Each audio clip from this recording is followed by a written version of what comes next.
Good morning. Please be seated.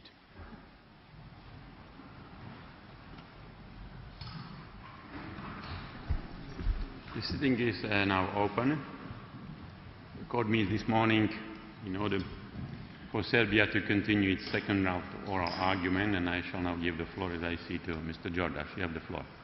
Mr. President, members of the court, I'm grateful for the opportunity once more to address the court.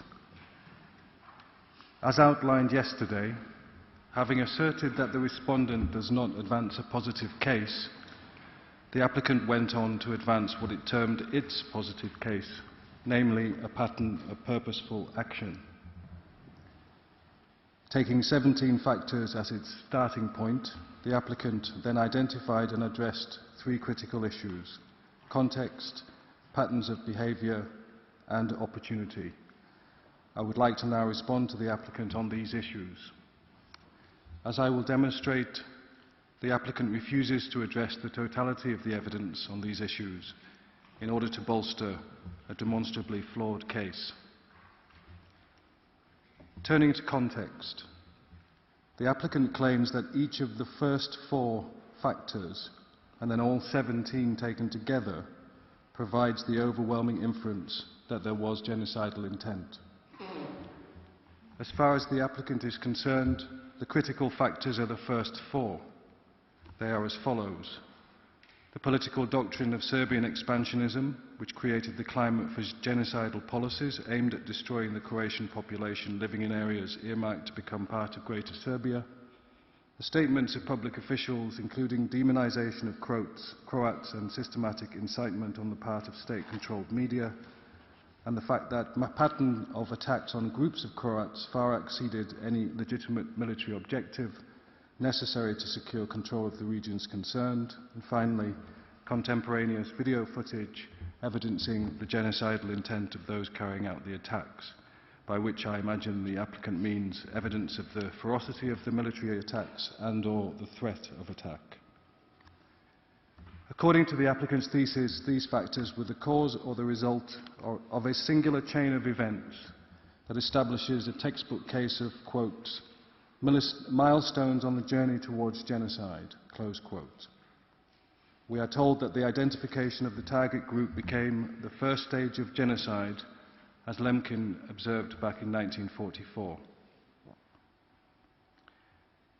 Thereafter, this process continued to legitimize the idea of a Greater Serbia fueled by hate speech, and so on and so forth. We are told that those involved in the atrocities might have stopped at the simple removal of the target group from Greater Serbia, but the political forces in play were too powerful to stop at that. Of course, if there were no other factor or explanation for the excesses of violence and the terrible crimes, if it was, as they allege, the unleashing of such a plan on an unsuspecting and peace-loving Croatian government, then perhaps they might have a point. At least in these four factors, they could perhaps demonstrate something of cause and effect, even if such a case is flawed from the outset by a number of obvious factors. However, as the respondent has consistently argued, this one-dimensional perspective is demonstrably false. It is a caricatured tale of the dissolution of the former Yugoslavia and the genesis of the violence that begins with a James Bond villain in the guise of Milosevic, surrounded by his henchmen Sešel and others, stoking the fires of extremist Serbian nationalism with terrible genocidal consequences. The problem, of course, with this account is that the applicant removes every trace of Tudjman's poisonous regime from this convenient pastiche. Compare this with the candour and realism of the respondent, who has admitted that the Serbian regime at the time was undemocratic and nationalism was a leading political idea, but also asked the court to accept, quote, that all of them in power in each republic contributed to a greater or lesser extent to the incitement of inter-ethnic hatred and the dissolution of Yugoslavia. No doubt, as accepted by the respondent, all of the people in the former Yugoslavia were ill-served by their leaders. However, this is not what you will hear from the applicant. You will hear nothing but a deafening silence about Tuđman's expressed support for the fascist independent state of Croatia, or his rumination on genocidal changes designed to bring harmony to the national composition. A willful blindness to the Minister of Defence, Spegel's well-publicised threat in 1991 to slaughter the Serbs in the Krajina.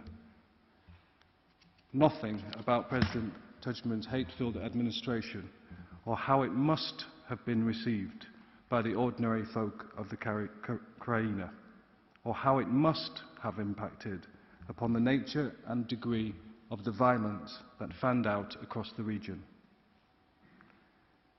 In the applicant's neat genocidal package, we are asked to disregard how Tuđman and his regime escalated the violence and fueled the fires of ethnic hatred, and how they encouraged the Croatian forces to persecute the Serbian civilians in order to achieve his misconceived ambition and a place in Croatian history. As Graham Blewett, a senior prosecutor at the ICTY, noted in November 2010, the court would have indicted the then late President Tuđman had he still been alive. Who but the applicant, having listened to the evidence in this case, would disagree with such an assessment? As explained in the respondents' written pleadings and again during the first round of oral pleadings, from 1990, the Serbs in Croatia were exposed to an atmosphere in which the independent state of Croatia and the Ustasha movement was constantly evoked. Not least through the changes in the constitution, the adoption of a flag and coat of arms reminiscent of the Ustasha regime, tangible discrimination, dismissal from employment, a build-up of military forces, and an adoption of persecutory tactics during combat.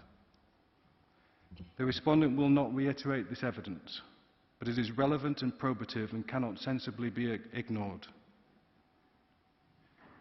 Instead, the respondent will address two questions that arise from this evidence that are critical to a proper understanding of the context and the claim.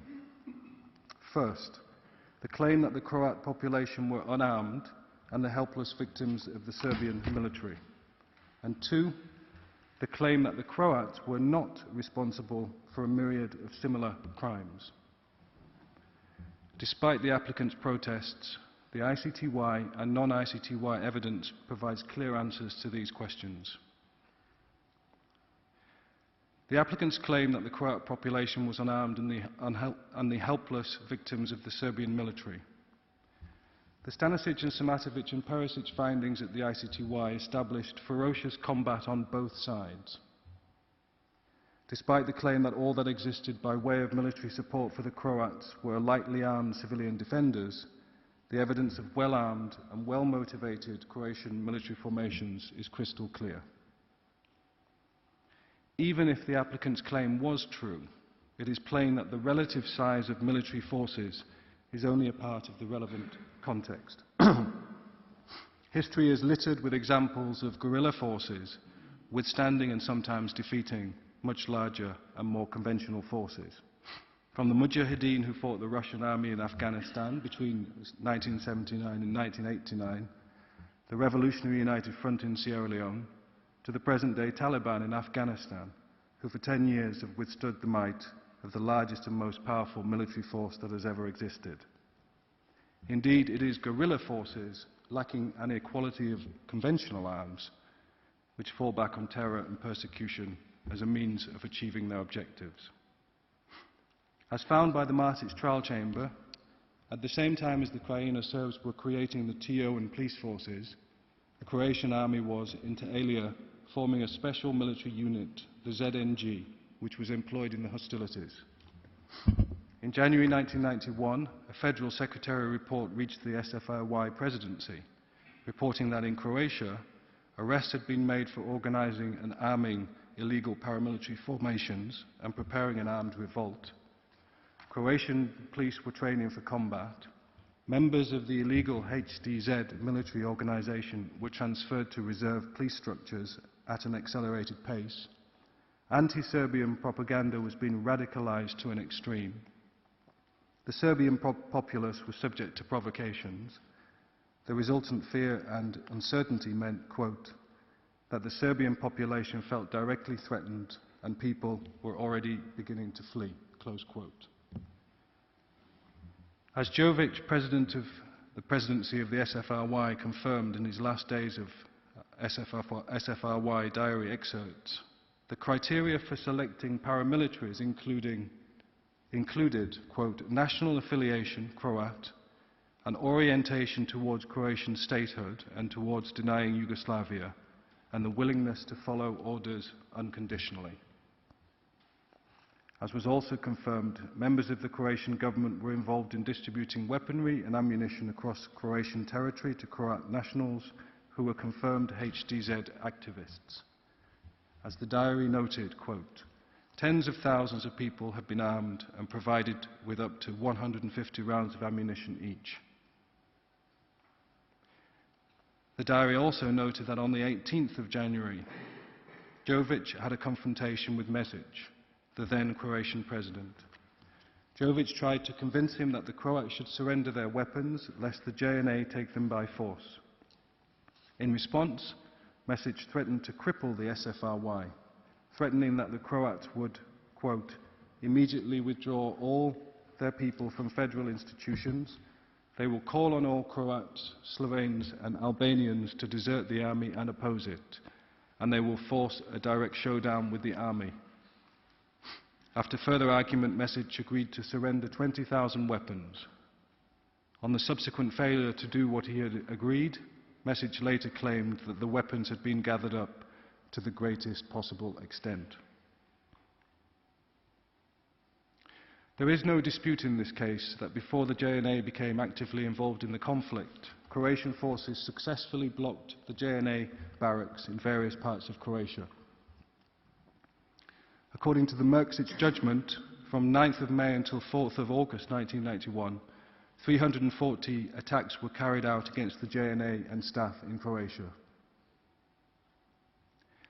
As found by the Mrksić trial chamber, by the end of September 1991, the JNA barracks in the city of Vukovar had been blocked by Croatian forces for an extended period of time. On the 30th of September 1991, a JNA unit was deployed from Belgrade on a mission into Alia to deblock the barracks and relieve the JNA soldiers inside. A unit from Sremska Mitrovica had previously been unsuccessful in a similar attempt. As found by the Mrksić trial chamber, on the 2nd of October 1991, the JNA unit was able to deblock the barracks. But its more extensive offensive in Vukovar was halted by strong resistance from Croatian forces. Within a few hours, 67 JNA men were wounded and 1 was killed. The JNA requested that the Croatian forces put down their weapons and end the fighting, but this request was denied and fighting continued. As we know, the battle for Vukovar between the JNA and other Serb forces and Croat forces on the other then continued until 18th of November 1991. I'll return to this subject later in the morning when considering the patterns of violence. The Stanisic and Samatovic case also made relevant contextual findings. As discussed yesterday, the Chamber made many findings consistent with widespread combat involving Croat forces. The trial chamber accepted as adjudicated facts that there were several ongoing clashes between Croatian armed forces and formations and the forces of the SAO Krajina from the spring of 1991, including in Havitska Dubica and Havitska Kostica, where there was intensive fighting during August and September 1991, which lasted until the beginning of October 1991. In other words, the Chamber took notice that this combat was not subject to reasonable dispute.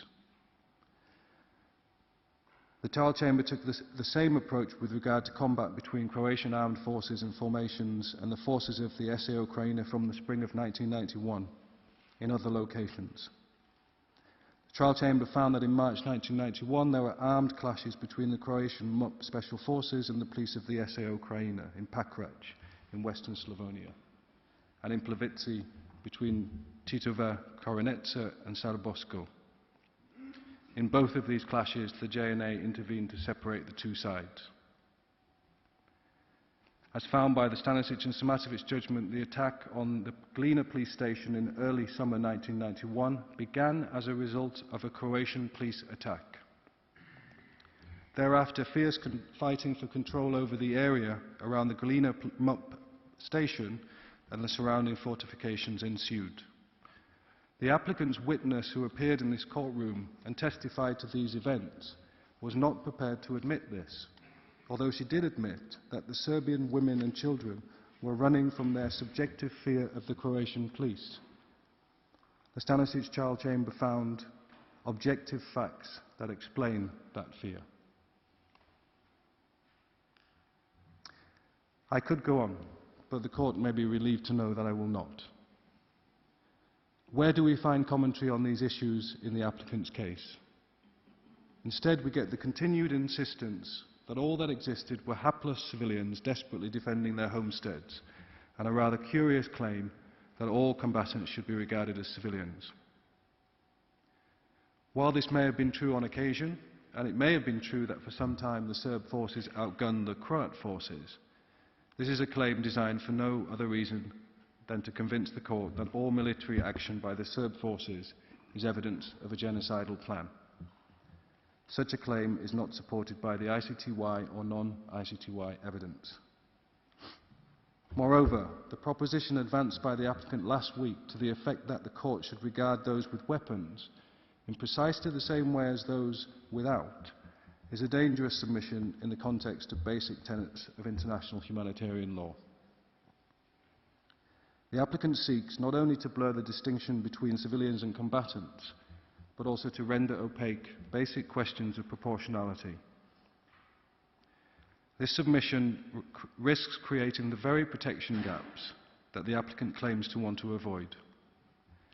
The clarity of the principles of distinction and proportionality is critical, not only as a protective measure for those not taking part in combat, but also in determining who is legally authorized to take part in hostilities and who is not, as well as to allow assessments to be made concerning which unlawful conduct gives rise to criminal responsibility. Guantanamo Bay perhaps tells us something about these latter points. The characteristics of the person at whom a particular military action is directed is relevant to the assessment of the mens rea of genocide, or any alleged breach of international humanitarian law. Any weapons are evidence of the intentions of those in possession of them, and patently of those who administer an attack. The claim that thousands of Croats, with hunting rifles, grenades, rocket launchers, anti-tank weapons, armoured vehicles and the like, no doubt infused with the same aims and objectives as Tužman and his cohorts, should be regarded as civilians, really does risk undermining important principles. Moving to the claim that the Croat forces were not responsible for a myriad of similar crimes. As the respondent has argued in its counter memorial, there are a multitude of discriminatory and persecutory crimes committed against the Krajina Serbs by the Croat forces, ranging from killings, disappearances, detentions, torture, forcible transfer, destruction and plunder. I will not repeat the evidence at this closing stage. However, it is worth turning to the 5th periodic report on the situation of human rights in the territory of the former Yugoslavia, submitted by Mr. Mazowiecki, Special Rapporteur of the Commission on Human Rights, dated 17th of November 1993. Commenting on the displacements of both Serbian and Croatian populations between 1991 and 1993, the report notes, quote, "The present report addresses the main areas of concern of the Special Rapporteur with regard to the situation of human rights in the Republic of Croatia, including the territories under the de facto control of the so-called Republic of Serbian Krajina. The violations of international human rights standards and humanitarian law has been primarily employed as a means for ethnic cleansing. I pause here to say, intriguing that the expert on the ground did not define it then as genocide. An important indication of the scale of this practice is the massive displacement of persons primarily from areas where they constitute a minority. According to UNHCR statistics, as of October 1993, there are a total of 247,000 Croatian and other non-Serbian displaced persons coming from areas under the control of the so-called Republic of Serbian Krajina, and 254,000 Serbian displaced persons and refugees from the rest of Croatia. An estimated 87,000 of which were situated in the United Nations protected areas. I pause again here to note, Operation Storm was an attack on refugees. The situation of the refugees, noted the rapporteur, and displaced persons has created serious humanitarian problems and constitutes a major burden for society.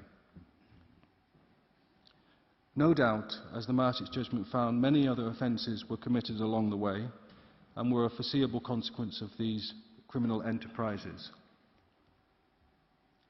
Mr. President, members of the Court, who transferred 250,000 Serbian civilians? The civilian defenders defending their homesteads?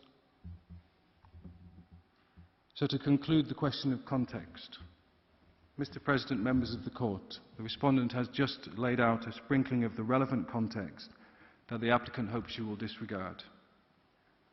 Disturbingly, there is cogent evidence from a number of sources, including Tuđman himself, which confirms that Tuđman wanted and provoked this terrible ethnic war. It was his way of ensuring the independent Croatia that he so desperately sought. Tuđman's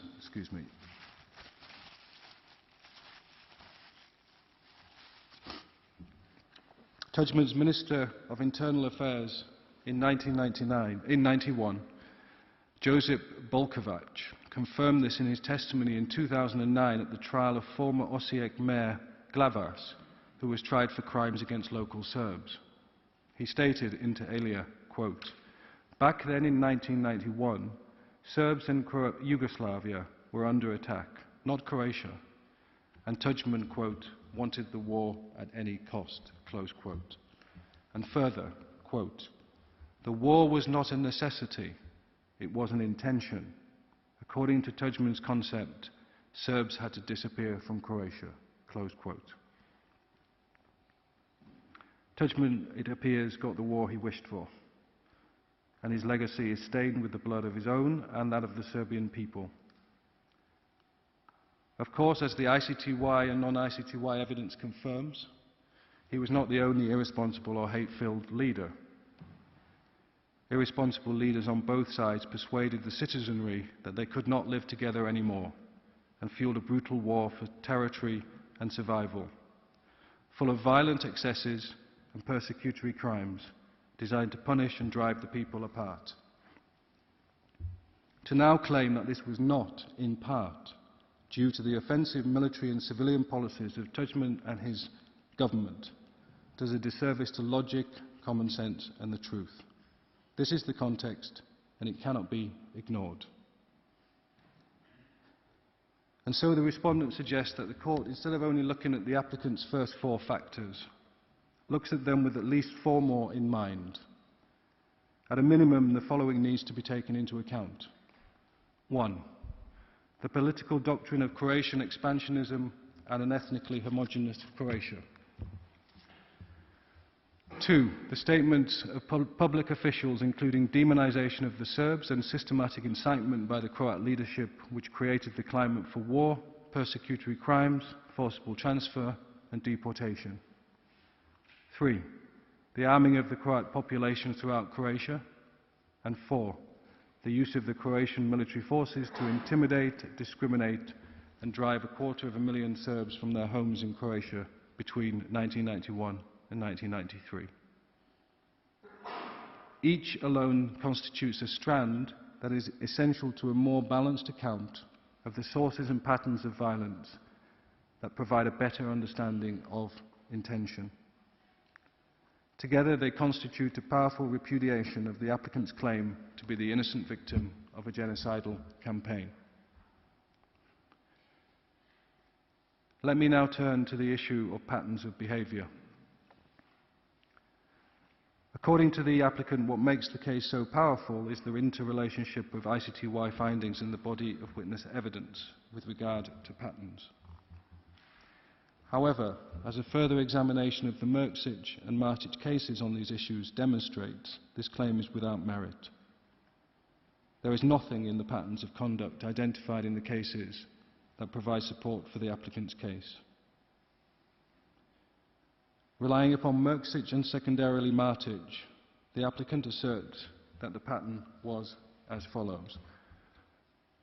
I'm going to just leave it on the screen for a moment, but I won't read it. Mr. President, members of the Court, you're familiar with the pattern as laid out by the Merksic judgment. The applicant focuses upon phases B and D. B, that is the artillery shelling for several days, and D, the last stage where the paramilitaries went in. The applicant claims that the artillery attacks were so grossly disproportionate as to refute any notion of a military operation. They also claim that the artillery and the subsequent infantry attack were inconsistent with a plan to forcibly transfer or deport, and if the plan was so limited, the forces would have waited for the results of the ultimata. The problem with the applicant's genocide case on these issues is that this is not what the judgments state, nor may these conclusions be reasonably inferred from them. Moreover, as we will see in a moment, the applicant provided the Court with only half of the picture and failed to remedy this partial portrait in the second round. First, and perhaps the most obvious point, the applicant claims that the patterns in Merksic and Martic are somehow inconsistent with an intention to commit forcible transfer or deportation, but this inference is precisely what was drawn in both cases. However widespread, stark or horrendous the crime base found, this is the inference the judgments found or implied. And as the respondent argued yesterday, the inference that the applicant suggests is irresistible, namely that the Croatian and Serbian governments intended the acts that might reasonably constitute the actus reus of genocide, murder, physical and mental harm, was not found established in Martic, even beyond a reasonable doubt. Second, if we might return to the patterns identified in Merksic and corroborated by Martic, looking at paragraph 43 of the Merksic judgment that sets out the pattern of attacks that we've just seen on the screen, the trial chamber supports the finding with one most relevant report, a report by Ambassador Kuyp of the European Community Monitoring Mission, ECMM. It is this evidence the chamber relied upon to find the pattern. It is instructive to view this report. As the Court will see, the ECMM had conducted a 4-day investigation consisting of numerous interviews. It concluded, quote, I think that might be difficult to read, but I'll read the relevant bit. Quote, the monitor... Please, I just wish to tell you, read, because in the verbatim records only what you read is reflected, not what you put on the screen. Mr. President, yes. It's up to you. Thank you. Quote, the monitor mission is of the opinion that the JNA, frequently in close cooperation with Chechniks, brackets, called reservists or territorial troops by the JNA, and this is the point, tried to displace as many Croats as possible by creating destruction and or panic. This view was also supported by a written report from another area. The JNA scenario, save the one for Iraq, often evolved along the following lines. And thereafter, as you will see, the ECMM details the patterns that they had often observed and upon which the applicant now curiously relies to establish that this pattern had nothing to do with mere dissolution. Of course, this report and any 4-day investigation has its limitations, and we ought to be careful not to draw definitive conclusions from what happens often. There is nothing in this report or nothing in the Merksic case to rebut the Stanisic and Samatovic inference that the remainder of the time lawful combat was taking place. But the point remains that the Merksic pattern was a pattern of ethnic cleansing, not crime without a purpose, and not genocide. Once more, experts on the ground at the time failed to observe genocide. As the applicant admits, this pattern is corroborated by findings in the Martic judgment. As found by the Martic trial chamber, paragraphs 427, the pattern of the attacks led the chamber to conclude beyond a reasonable doubt that the, quote, primary objective, close quote, was the removal of the population. Whilst Martic had not been charged with genocide, there was nothing to prevent the trial chamber from concluding that the pattern was indicative of an intent to persecute or to exterminate or worse. Moreover, the chamber went further than the Merksic chamber in identifying a pattern. It noted inter alia that, quote, in some instances the police and the TO of the SAO Croatia organised transport for the non-Serb population in order to remove it from SAO Croatia territory to locations under Croatian control. Moreover, members of the non-Serb population would be rounded up and taken away to detention facilities, including in central Knin, and eventually exchanged and transported to areas under Croatian control.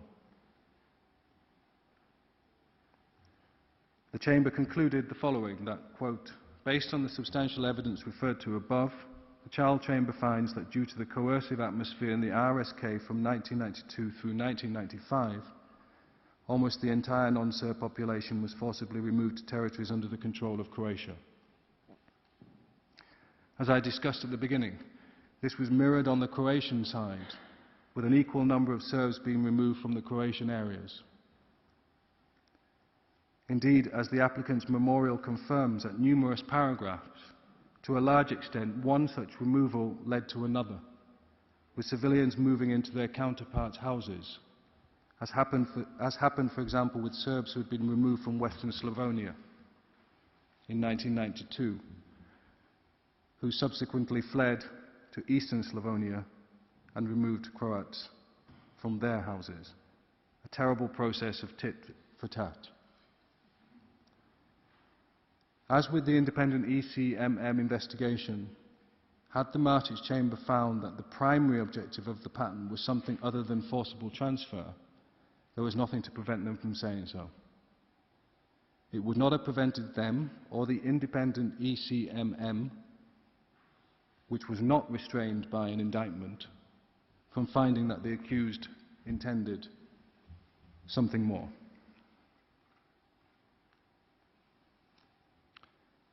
Indeed, we saw a little of these types of additional findings in the Merksic judgment. The trial chamber identified a pattern that demonstrated that the overall effect of the evidence was to, quote, demonstrate that the city and the civilian population of and around Vukovar were being punished, close quote. As we can see, identifying multiple intentions or alternative motives does not prevent convictions from being entered on the basis of the indictment. Indeed, the chamber arguably has a duty to do so, to ensure that the accused's culpability is properly described and that sentencing proceeds on the right footing. The applicant's case is not to be found in the patterns.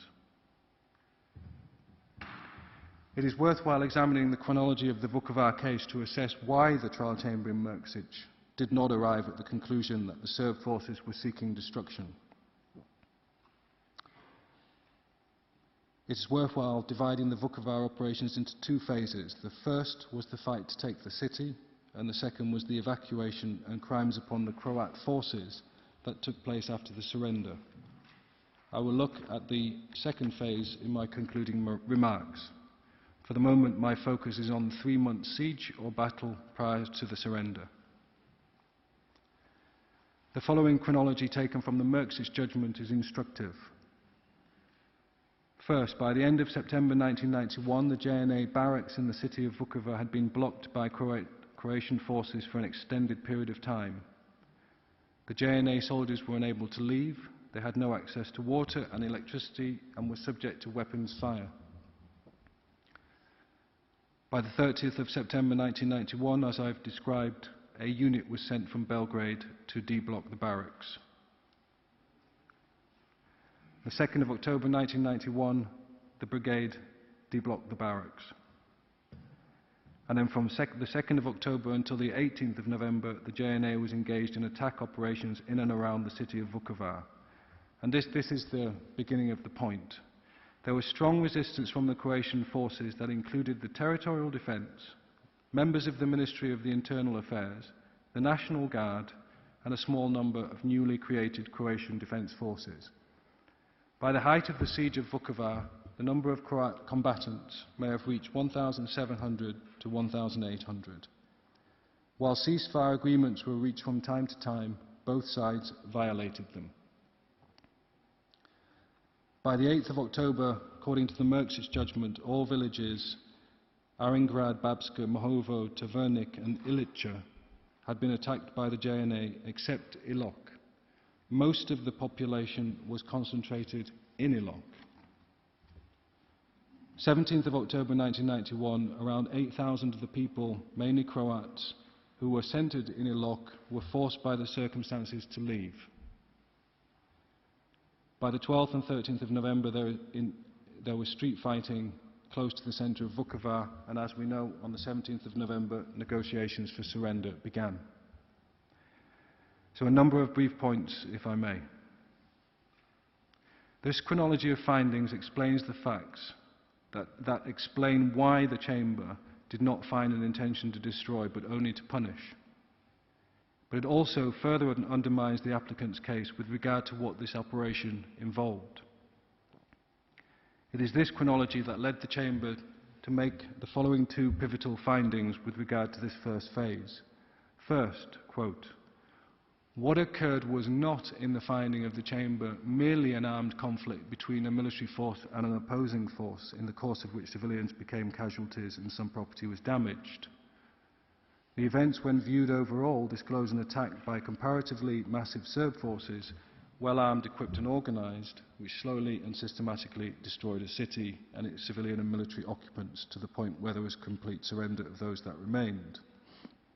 And, quote, "It is in this setting that the Chamber finds that at the time relevant to the indictment there was in fact not only a military operation against the Croat forces in and around Vukovar, but also a widespread and systematic attack by the JNA and other Serb forces, directed against the Croat and other non-Serb civilian population in the wider Vukovar area. It was an unlawful attack.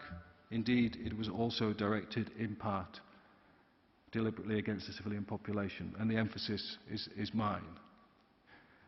Plainly, this does not paint the Serb forces in flattering colours. But once again, it does expose the applicant's rhetoric. Contrary to their claim, the Chamber did not find that there was no legitimate combat, only that the military operation against the Croat forces in and around Vukovar was made unlawful because part of it consisted of an attack on the civilian population, designed to punish them for refusing to surrender. The finding of legitimate combat is entirely consistent with Croatian sources. Two examples will suffice. First, the views expressed by Majan, Davor Majan, one of the leading Croatian historians on the war in Croatia. He stated that by the beginning of September 1991, the number of Croatian forces in the Vukovar and neighbouring towns of Vikoncevice and Županja reached 5,000. Battles important for the seizure of Vukovar raged along the Vukovar-Bognavci-Vinkovi line. By the 1st of October 1991, Bognavci was at the centre of the conflict. It was completely encircled by the JNA, but defended heavily by the Croatian forces. Just as a brief aside, the applicant's own historians appear to disagree with the applicant's case and the witness, Maria Katic, who testified that the crimes in Bognavci were unrelated to combat. Undoubtedly, horrible crimes were committed in that town, but once again the pattern is combat and excesses arising therein. The second source, the Croatian Homeland War Memorial and Documentation Centre in 2001 corroborated the views of Davor Majan. It cites the sources that suggest that a minimum of 1,200 JNA soldiers and 879 Croatian army soldiers were killed and the Croatian forces destroyed as many as 300 to 500 armoured vehicles, including up to 200 tanks and between 20 to 25 planes. Is the applicant really suggesting that those who downed planes, stopped tanks and killed hundreds, if not thousands, of JNA soldiers should be accorded civilian status? Is this the protection gap that the applicant urges upon the court in its quest to find genocide where none exists? Another point arises from the Vukovar chronology. As is plain from the chronology, by the 8th of October 1991, the Chamber found that all the villages had been attacked by the JNA, and I listed the 5 a moment ago, except Ilok. Most of the population of these villages was concentrated in Ilok, as found by the Merksic Chamber. As confirmed by the applicant in their written pleadings, Ilok was the, quote, initial site of refuge for Croats banished from other parts of eastern Slavonia, close quote. What happened next will assist the court in determining whether the intent of the Serb forces in eastern Slavonia was genocidal or something else. As found by the Merksic trial chamber on the 17th of October 1991, around 8,000 of the people, mainly Croats, were forced by the circumstances to leave Ilok. Interestingly, the applicant claims that the number who left equaled 15,000. Whether it was 8,000 or 15,000, there is no dispute that the number consisted of civilian refugees who had escaped or, according to the applicant, banished from neighbouring villages.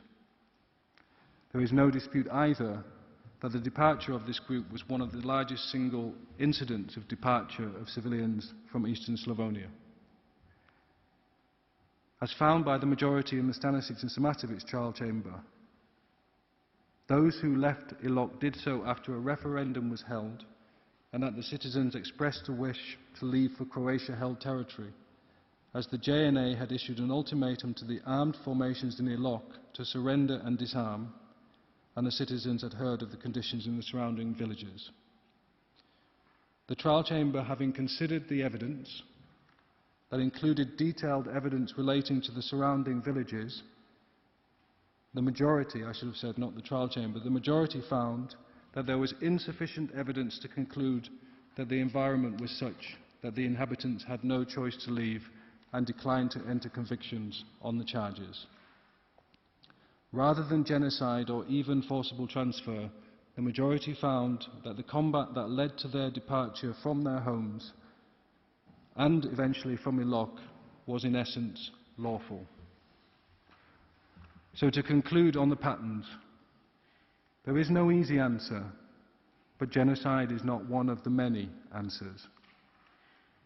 From beginning to end, the applicant's case fails to address the complexity of the ICTY and non-ICTY evidence that shows a multitude of patterns giving rise to inferences of combat and or forcible transfer and or punishment and many other things besides genocide, that is. No one at the time, we've seen that in the report, no serious commentator concluded genocide was taking place. Let me now turn finally to opportunity. The applicant stated last week that, quote, Serbia now accepts the evidence of genocidal intent is to be determined in part by reference to the opportunity that presents itself, close quote. This is only partly correct. Excuse me again.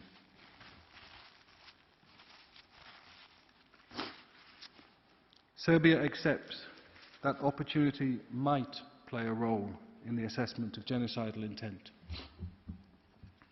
However, the applicant's approach to this issue undermines the court's reasoning in the Bosnia case and risks depriving the court of any practical means of concretely determining the existence or non-existence of genocidal intent.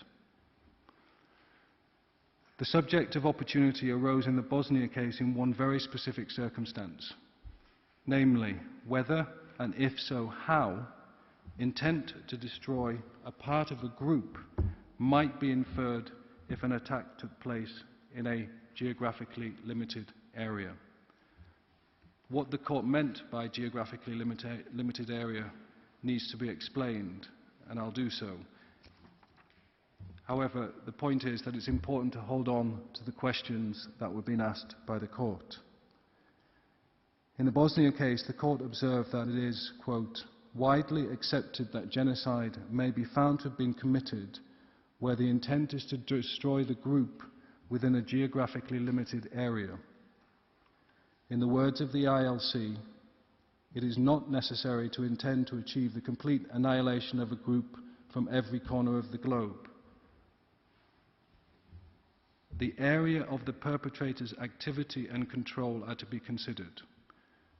The area of the perpetrator's activity and control are to be considered. My cold is catching.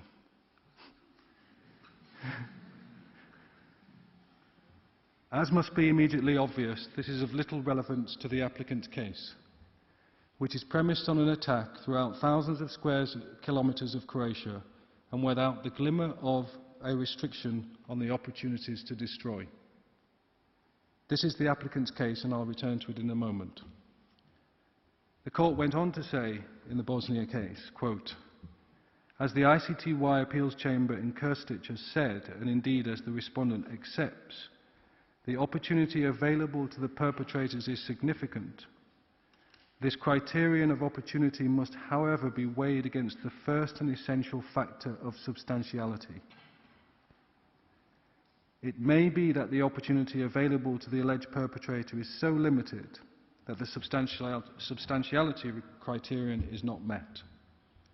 The court observes that the ICTY trial chamber in Stakic has indeed indicated the need for caution, lest this approach might distort the definition of genocide. So we see, the applicant seeks to rest its case on the court's comments concerning opportunity, while disregarding the focus of the court's discussion, namely how the opportunity is relevant to the essential factor of substantiality, and the question of intent when the perpetrator's control is limited. Why has the applicant removed substantiality and control from the equation? Because Croatia knows that on any sensible assessment of their claim, the substantiality criteria has not been satisfied. On their case, it cannot be argued that there was the type of geographical or any other type of limitation envisaged in Bosnia. Indeed, only last week the applicant derided the geographical scope of Operation Storm, arguing that it compared unfavourably to Croatia's bigger claim, which, quote, concerns events occurring in 6 different regions of Croatia over 1/3 of its entire territory. The applicant's claim is premised on the argument that every single action by every Serb military unit or individual across the whole of Dalmatia and western and eastern Slavonia for a period of 5 years was in furtherance of genocide, and that this overwhelming military force dwarfed the Croatian territory and the civilian population. Where, one might ask, was the opportunity limited? The applicant cannot have it both ways. As they argue, the opportunity was as extensive as it could be. However, what is limited on their case is any coherent pattern of destruction that might reasonably give rise to an inference, whether beyond a reasonable doubt or any other threshold, that the intent was designed to destroy a substantial part of the group. The figures do not add up, and the applicant knows it. In 5 years of war across this vast area with purportedly overwhelming military might, most of the Croatian civilians were not harmed, leaving aside, and I say this with due respect, forcible transfer and deportation. Most were allowed to leave and most did. Nothing, I say, is designed to justify the horrendous crimes, but the statistics and the way the applicant deals with them speaks for themselves. During the second round, the applicant purported to clarify that 12,000 civilians were killed in the alleged genocide throughout the war in Croatia. However, what the applicant failed to also state is that the same source found that 50% of this total were civilians and the rest were not. Moreover, it's safe to assume, and the burden of course is on the applicant to prove otherwise, that not all of these were killed unlawfully. They may have been the victims of lawful combat. Further, even this figure is thrown into doubt when one considers other sources. According to Mr. Zivic, the leading Croatian demographic expert, 8,147 Croatian soldiers died during the war. If this is correct and contrasted with the other, or with the applicant source, this would reduce the number of Croatian civilians killed in the whole 5 years of war to approximately 4,000. Horrendous, for sure, but a small portion of the whole. Of course, the applicant does not rely only upon killings, and the actus reus of genocide is satisfied by other Article 2 acts, provided they are committed with genocidal intent. However, the figures of 4,000 to 6,000 civilians or less killed across 5 years of war and throughout vast amounts of territory with such extensive opportunity, especially when compared with those who left or were removed, speaks eloquently to a lack of demonstrable genocidal intent. As an aside, it is important to note that the figures proffered by the applicant in relation to the Vukovar operation and the numbers given therein appears to be an attempt to remedy this numerical problem.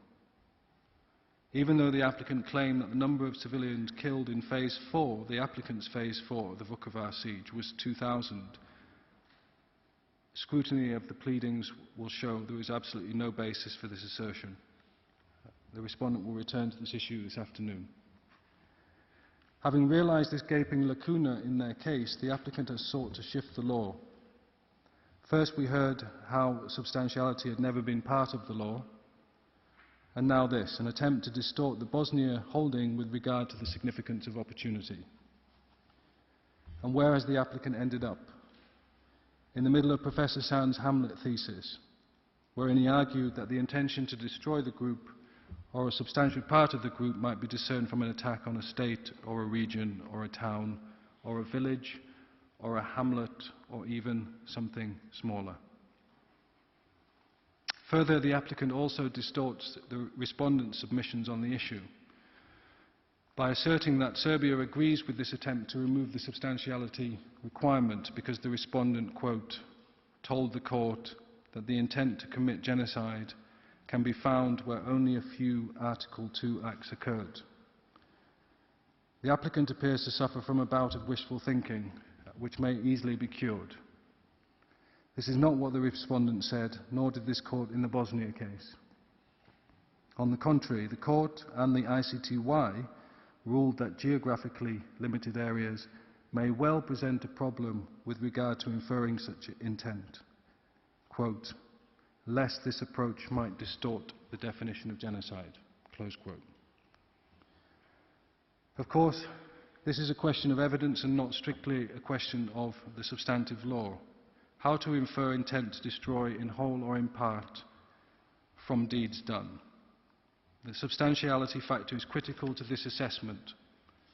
How else is the court to distinguish Article 2 acts from Article 2 acts committed with the required intent?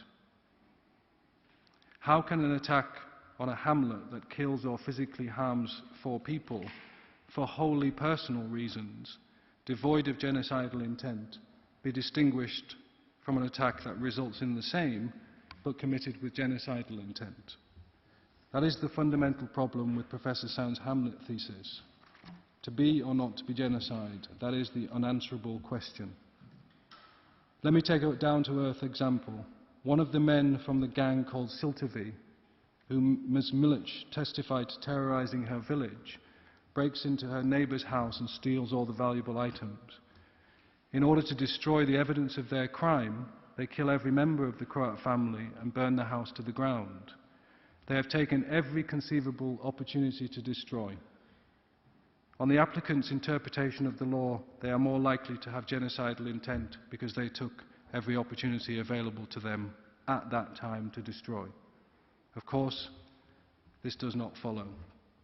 They no more have genocidal intent than if they had crept in quietly in the night and left without anyone noticing.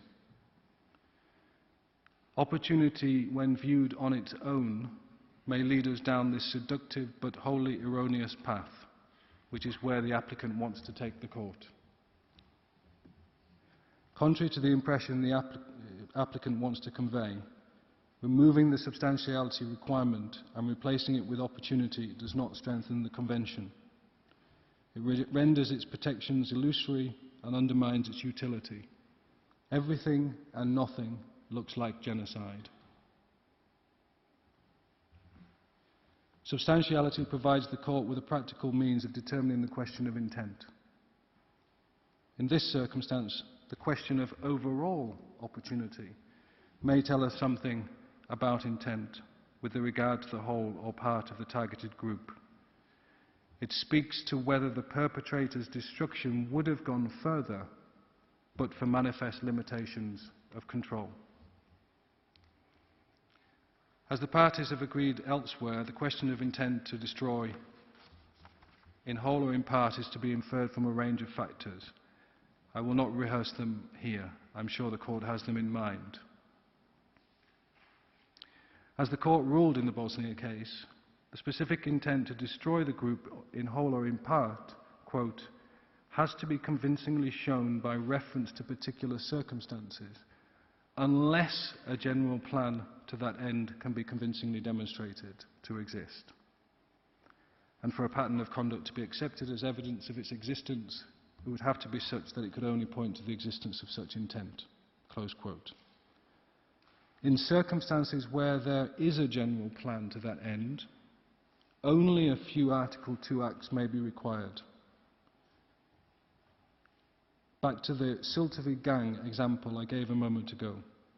If that gang had destroyed the one house and the Croat family, but had written down a plan explaining that they intended to keep going until they destroyed every Croat in the area, but were arrested prior to the execution of this plan, then it might still be possible to infer an intent to destroy a substantial part of the group from what the respondent stated previously, the plan and relatively few Article 2 acts.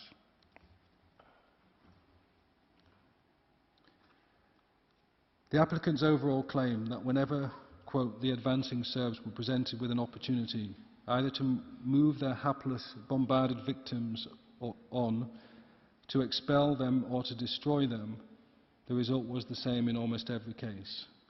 They took their opportunity and they destroyed them. Close quote. This is obviously not made out on the evidence. Having appreciated this, the applicant falls back on carefully selecting the worst examples of criminal events, Vukovar, Sabosko, Lovas and Skrbanja, arguing that the perpetrators took every opportunity to destroy in these locations. The applicant hopes the court does not cast its eye across the whole territory, the whole range of patterns, and the totality of the available control.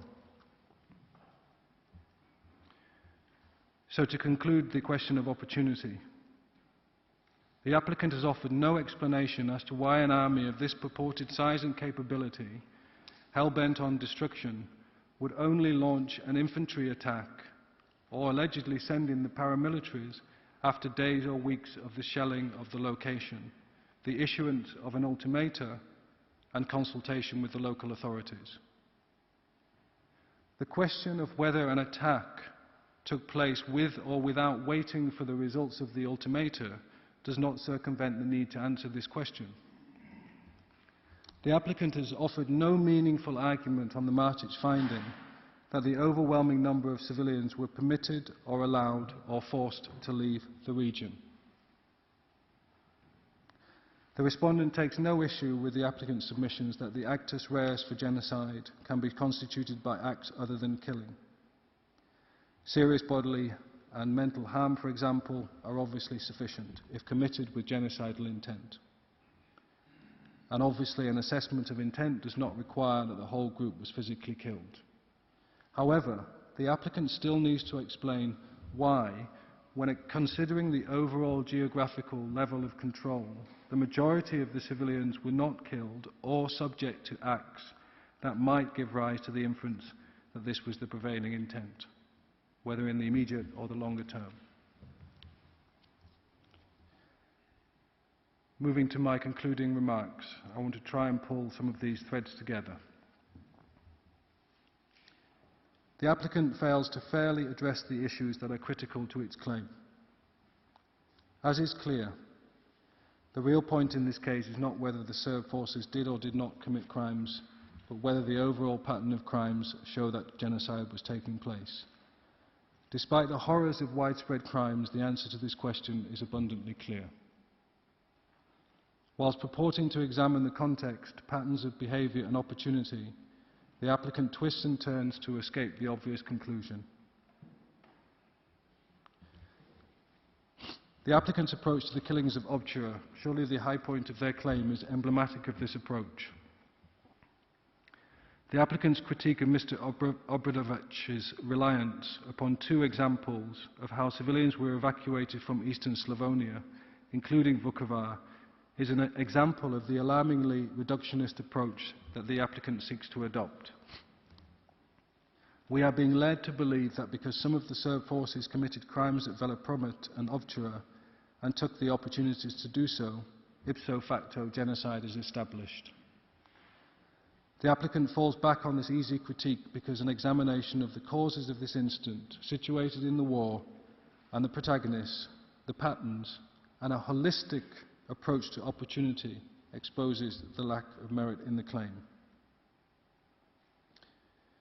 When one looks at the second phase of the Vukovar operations, the respondent second phase, when the town had surrendered, and when one looks at it through a less myopic lens, it looks like an evacuation that was overwhelmingly successful, with a small element that went wrong. Very, very wrong, and I do not mean to demean the personal tragedy. But nevertheless, a lawful evacuation negotiated between the JNA, the Croatian leadership and the international community, in which an excess of violence led to the commission of crimes by the few, directed at a very small fraction of the whole, and directed at those who had been in the Croatian forces. The violence cannot be explained as a simple case of planned destruction for destruction's sake. This was the case effectively rejected by Mrksic, not only in the finding that there was lawful combat, but also in the remainder of the specific findings. A brief look will suffice. As found by the trial chamber, the JNA, the three accused, and no one else besides, were not a part of a joint criminal enterprise to kill or harm any of the civilians or the prisoners of war. The subsequent violence in Ovčara was not found to be the result of a plan, whether a plan to kill or punish, let alone one that might look like genocide.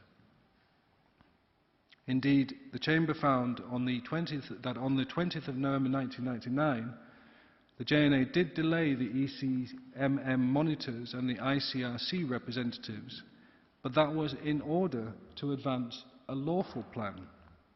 The Chamber found that the plan and this action, the delay, was in furtherance of the evacuation of the civilians and to separate the combatants, where they would be investigated for involvement in the war and war crimes.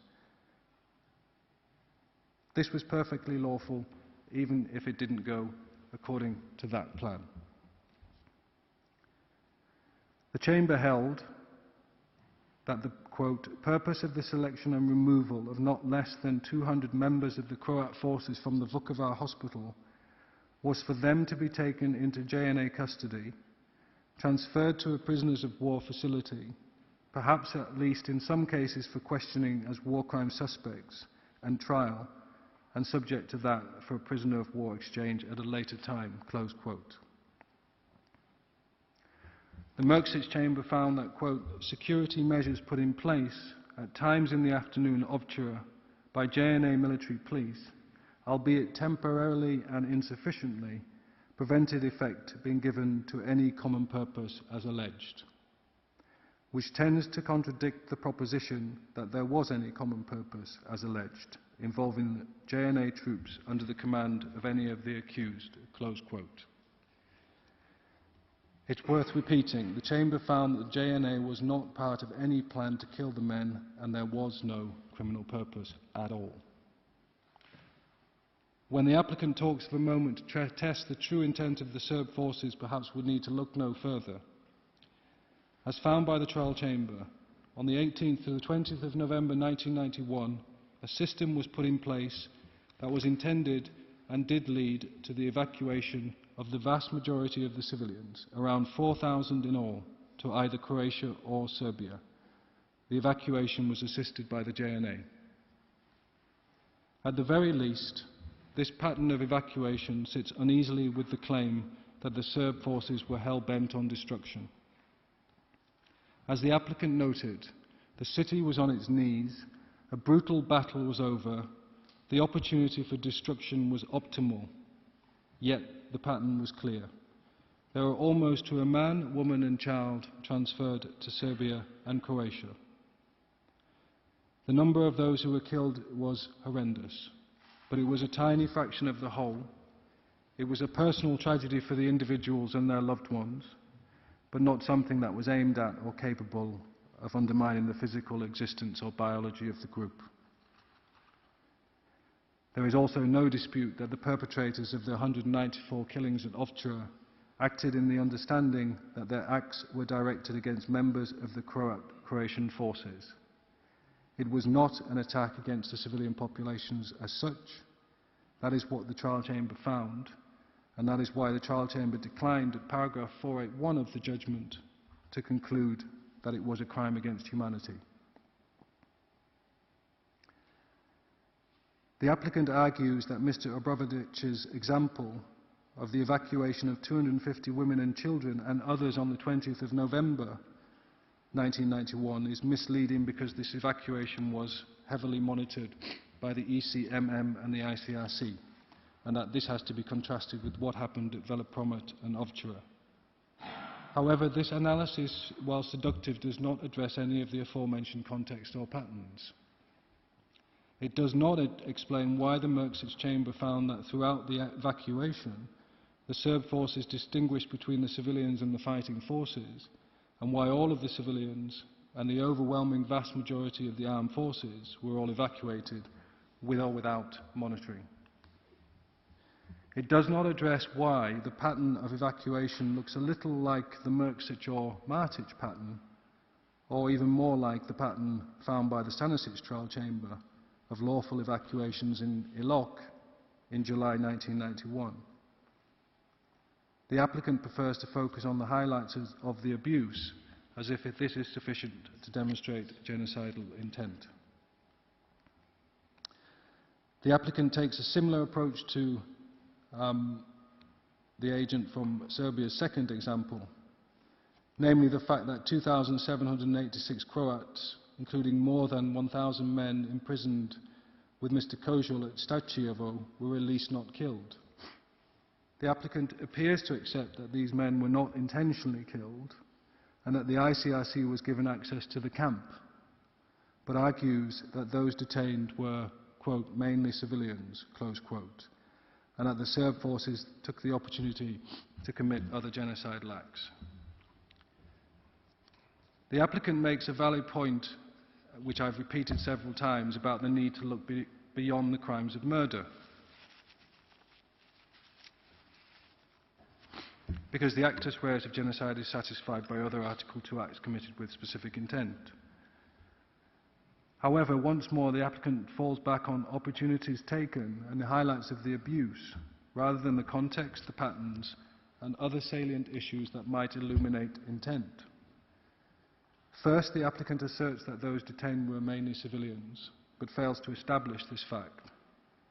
As found by the Merksic trial chamber, there was a clear pattern throughout the evacuation of distinguishing civilians from those suspected of being involved in combat.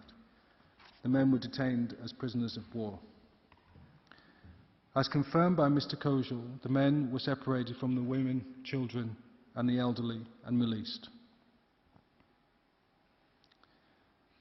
True, Mr. Kozel claimed that the men he was detained with were, quote, mostly civilians, but immediately contradicted this claim by admitting that the first major release of detainees was 110 Croatian police. During his testimony, he further contradicted himself by admitting that, quote, he did not know the number of civilians or soldiers in the two stables. The Merksic judgment makes it very clear. Moreover, the men were all questioned by the military intelligence, clearly to establish whether they had participated in combat. Mr. Kozel was eventually exchanged as a member of the Croatian army. Therefore, it is plain, we say, that the violence, although inexcusable, is also explainable in context. While there is no need to establish that the group is killed, there is a need to examine the prevailing circumstances to ascertain whether there are other explanations for the violence. Whether we focus on the beatings or the handful of killings that resulted, it was plainly the result of excesses during what would otherwise have been a lawful military action, evacuation, interrogation, and release. These circumstances were not about creating or making use of opportunities for destruction. They were about identifying combatants or war criminals. An excessive violence that did not and was not capable of leading to death or destruction of the group does not change that fact. Upon examination of the issues in context, Mr. Obradovic's submission was plainly correct. And so to conclude, looking carefully at the ICTY judgments and the non-ICTY evidence, the context and patterns are clear. When looking at the overall opportunity available to the Serb forces and the numbers of those killed or injured, it is clear. When looking at the nature of the crimes, it is clear. It's all pretty horrendous and tragic, no doubt. This is what happens when irresponsible, vainglorious men use and abuse their own populations to pursue personal ambitions to make their mark on history. However, it's not genocide. The facts do not fit, and the law does not fit. No one then, and no one now, not even the applicant, really believes that they do. Mr. President, members of the Court, thank you for the time. I will, with the Court's leave, hand over to Professor Shabas, who will deal with further issues in relation to the applicant's claim. Thank you very much, Mr. Jordash. I now call on Professor Shabas. He can start, and perhaps after 15-20 minutes at the appropriate place in his pleading, we can pause. You have the floor, Professor Shabas.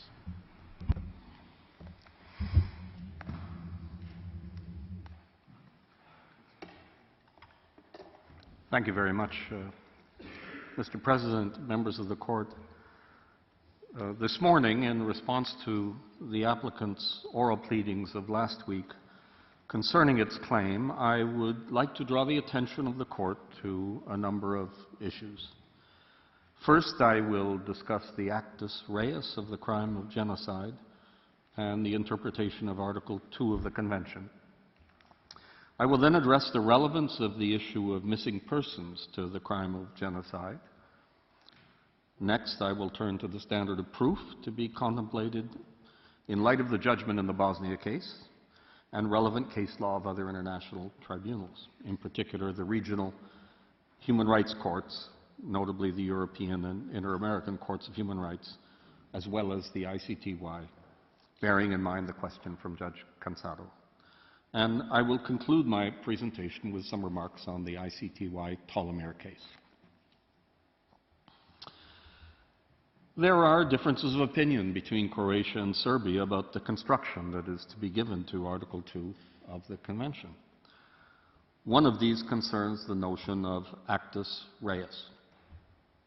On several occasions, reference has been made to the actus reus, generally in the context of remarks such as, quote, the actus reus is not in dispute, close quote, or quote, the actus reus has been admitted, close quote. By this, the implication seems to be that one of the punishable acts listed in Article 2, in the 5 paragraphs of Article 2 of the Convention, has been committed. Last week, Croatia spoke to the issue and contended that Serbia had admitted that the actus reus of genocide had been committed because, quote, it made no effort to argue that there was no killing, no causing of serious bodily or mental harm to members of the group, close quote. Croatia went on to state, quote, it is not necessary for the actus reus of genocide to be established for there to be an aggregation of different acts. Individual acts on their own are sufficient to constitute genocide, close quote. Indeed, in answer to Serbia's propositions on the subject concerning the importance of the scale of the crime, Croatia answers, quote, that is not what the Convention says, close quote. As if a purely literal reading of the words of Article 2 is really going to provide us with clarity about its interpretation. The consequence of the interpretation proposed by Croatia seems to be that once the court determines that there has been a killing of a member of the group, presumably 2 would be enough given the plural form of members in Article 2, paragraph A, or an act causing serious bodily or mental harm, the court is then to move immediately to identification of the mental element that may be associated with this punishable act. Mr. President, members of the Court, this seems to be a very simplistic and profoundly unworkable approach to Article 2. There must be more to the actus reus of genocide than satisfactory proof that one of the acts listed in Article 2 has been perpetrated. Can it really have been the intent of those who drafted the Genocide Convention to view it as an act capable of being perpetrated by one individual who kills, I note that the Convention doesn't even use the word murder, 2 or more members of a group, or for that matter, who perpetrates an act that causes mental harm to 2 or more members of a group.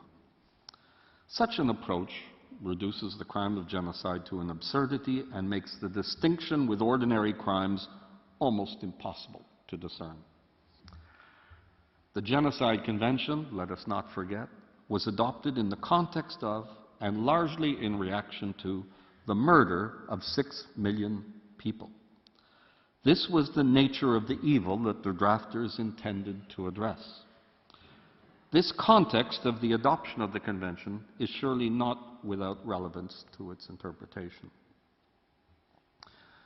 The problem with reducing the actus reus of the crime of genocide to a single act involving only a few individuals becomes manifest when the analysis then shifts, as it must do, to locating the mens rea. Because the actus reus is presented as a single act, or perhaps 2 acts, with a few victims, there is the implication that it may be perpetrated by a single individual.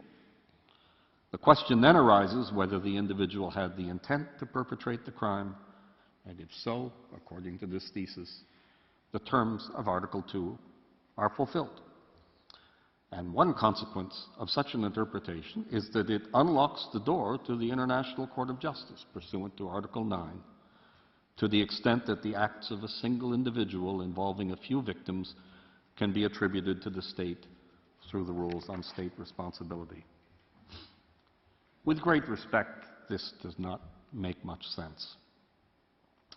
Last Friday, Professor Crawford wisely reminded us of the role of the International Law Commission, saying that it was to, quote, rationalize the law and to expose its underlying structure and values for international scrutiny, close quote. If that's true for the Commission, then surely it's all the more true for the Court. The text of the Genocide Convention was an innovative document as a legal instrument, and those who drafted it had little experience in the preparation of a treaty codifying an international crime intended to apply both to individuals and to states. It's the first time, really, it had been done. The process of negotiation was cumbersome, with frequent votes and constant amendments as it was concluded line by line, sometimes word by word. This is a method of adopting treaties that has since been forsaken in most international negotiations because of the unpredictable results. We now generally prefer to conclude such texts using the technique of general agreement or consensus. All of this so as to secure a more logical and coherent result. May I point out that when the convention was being drafted, no reference was ever made in the debates or in the preparatory documents to the terms actus reus and mens rea. They do not appear. Admittedly, there's some support for the view that genocide can be committed by a single person acting alone with his or her own perverse genocidal intent. It's an interpretation of Article 2 that I do not share, but I cannot deny, and I did not deny when I spoke earlier on this, that there's some authority for it. During my first presentation to the court on 10 March, I referred to some statements of the International Criminal Tribunal for the former Yugoslavia to this effect, and the references appear in the transcript. In practice, Mr. President, members of the court, the ICTY has never convicted a single person acting alone but with genocidal intent for the crime. So the statements of the tribunal entertaining this possibility are quite theoretical. They're obiter dicta. But the ICTY has nevertheless made such pronouncements, the leading case being Prosecutor versus Jelačić. When I addressed this issue in the first round of oral pleadings, I highlighted a real divergence in the law of the ICTY and the law being applied by the International Criminal Court, where the theory of the single perpetrator and the small number of victims appears to be excluded. This is a consequence both of the text of the elements of crimes and the decision of the majority of the pretrial chamber in the Bashir arrest warrant case. The elements of crimes of the Rome Statute, adopted by consensus by the preparatory commission of the statute, where all states that attended the Rome Conference were invited to participate, require that genocidal conduct, quote, took place in the context of a manifest pattern of similar conduct directed against that group, or was conduct that could itself effect such destruction, close quote. This is clearly about the actus reus of the crime. It's contrary to the view that genocide can be committed by a single individual with a small number of victims. As I pointed out in my remarks on 10 March, these words did not appear in the initial drafts of the elements of crimes. They were added to the draft a few weeks after the ICTY trial chamber advanced its theory of the single perpetrator. They were added as a reaction to the Jelačić decision. Croatia's focus on the argument that genocide may amount to killing or even causing serious bodily harm on a very small scale, an argument to which it returned in the second round and where it joined issue, so to speak, with Serbia, is probably driven by its own discomfort with the evidence it has presented in this case. Its sensitivity on the issue suggests its own understanding that this is a weakest link in its application. Indeed, Mr. President, members of the Court, it may be on this point where we find one of the significant contrasts between the application and the counterclaim. The counterclaim presents strong and compelling evidence that the attack on the Krajina Serbs was masterminded at the highest levels of the Croatian state, that it manifested the personal policies of President Tužman to eliminate the Serbs in the Krajina and to repopulate the entire region with Croats, that it reflected racist views regarding Serbs and others that he held, and that the scheme was prepared at a recorded meeting, the famous and yet at the same time infamous Brioni Conference. Croatia, on the other hand, has little in the way of such similar evidence, and so it relies on an accumulation of relatively small and isolated acts that it says together lead to an inference of genocidal intent. It is true, as counsel for Croatia pointed out, that, quote, there is no need for a Wannsee conference. And I'm relieved to see that I'm not the only person to refer to the Wannsee conference on this point. Nevertheless, can there be any quarrel with the proposition that direct evidence of genocidal intent is, as a general rule, stronger and more compelling than inferences?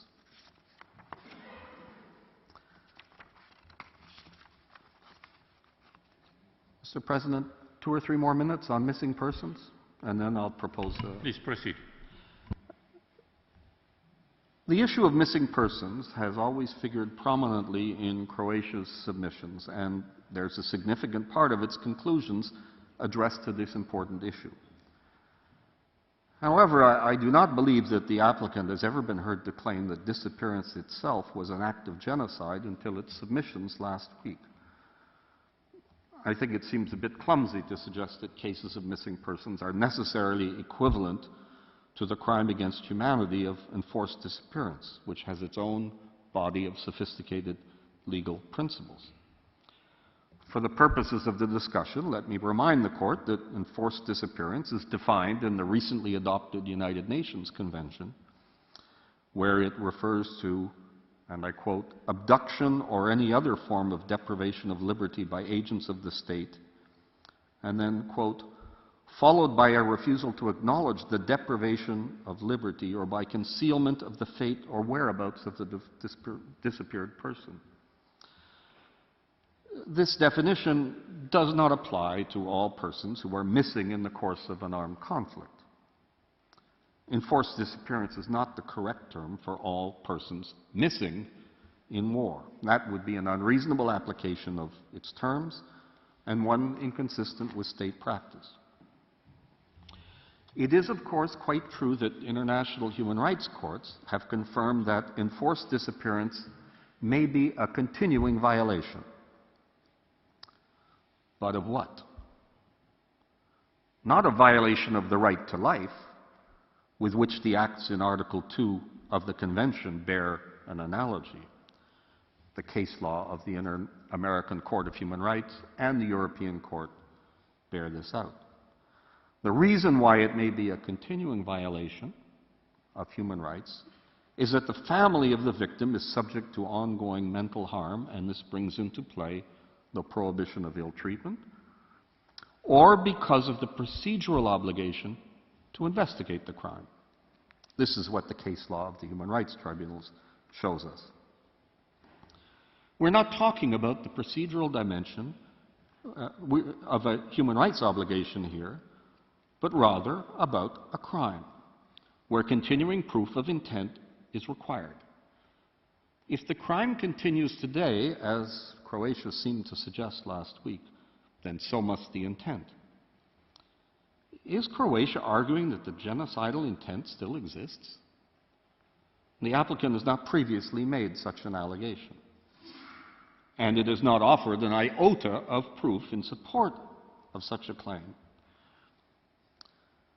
The continuing violation argument appears to be an ill-conceived debating ploy cooked up over breakfast as a last-minute addition to Croatia's case, because I can't believe that the applicant is seriously contending that Serbia, today in 2014, is perpetrating a continuous violation, an act contemplated by Article 2 of the Convention, with the intent to destroy the Croats as a group.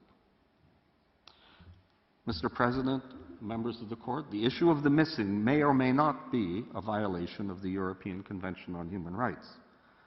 But Croatia is in error to attempt to force this issue into the frame of Article 2 of the Genocide Convention, essentially so that it can bolster its argument on temporal jurisdiction. It's an important issue, but it doesn't belong here. It might belong in Strasbourg, but certainly not in The Hague. Mr. President, this would be a convenient time to take a break. Thank you, Professor Shabas. The Court now takes 15 minutes break. The hearing is suspended for 15 minutes.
Please be seated.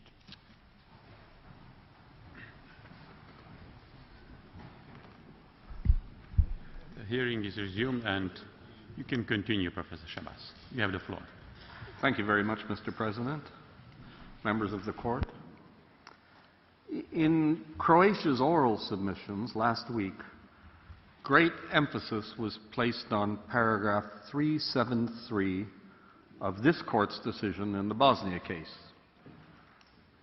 That's where the court said that for a pattern of conduct to be accepted as evidence of the existence of the specific intent to commit genocide, it would have to be such that it could only point to the existence of such intent. And Croatia is particularly disturbed by the word only. The statement is similar in import to the general rule applied by criminal tribunals with respect to circumstantial evidence. It's also entirely consistent with the rule applied by international criminal tribunals requiring proof beyond a reasonable doubt. May I refer the court to an early formulation concerning the burden of proof necessary for a conviction that comes from the appeals chamber of the ICTY, and you should see it on your screen. It's not sufficient that it's a reasonable conclusion available from the evidence. It must be the only reasonable conclusion available. If there's another conclusion which is also reasonably open from that evidence and which is consistent with the innocence of the accused, he must be acquitted. And the word only is in the original. It's been italicized by the appeals chamber. Croatia urged the court to revise its ruling and to remove the word only from paragraph 373 of its statement in the Bosnia case. Counsel for Croatia warned the court that its interpretation would risk consigning the convention to irrelevance. Croatia said the court will come to be seen as irrelevant in relation to the prevention and punishment of the crime of genocide at a time when the court is needed more than ever. And it warned that the court might well find itself in a judicial wilderness. Croatia warned of a situation in respect of the necessary proof to infer intent, which will likely be a key issue in any genocide case in which there is one law on genocide is applied, on the one hand, by national courts, by international human rights courts, and international criminal tribunals, and perhaps by other international courts. And there's another law of genocide is applied by this court. And it added rhetorically, is that really where the International Court of Justice wants to be? Croatia spoke of a dead convention. These harsh and extravagant statements, as I shall now show, are based on a completely inaccurate and incorrect reading of the authorities. Croatia has misrepresented the decisions of major international courts that have ruled in genocide-related cases since 2007. Mr. President, members of the court, my presentation on March 10th, reviewing developments in the interpretation of Article 2 of the Convention since the 2007 judgment, attempted to show how this court's approach has been very generally accepted. Far from suggesting the irrelevance of the court, its marginalization to the judicial wilderness, the case law of international tribunals since the 2007 judgment confirms that the court accomplished precisely what it is supposed to do. It provided clarity and stability to the interpretation and application of Article 2. It provided direction and leadership to other courts. Croatia reviewed the same authorities that were discussed on March 10th in my overview of the evolution of the case law.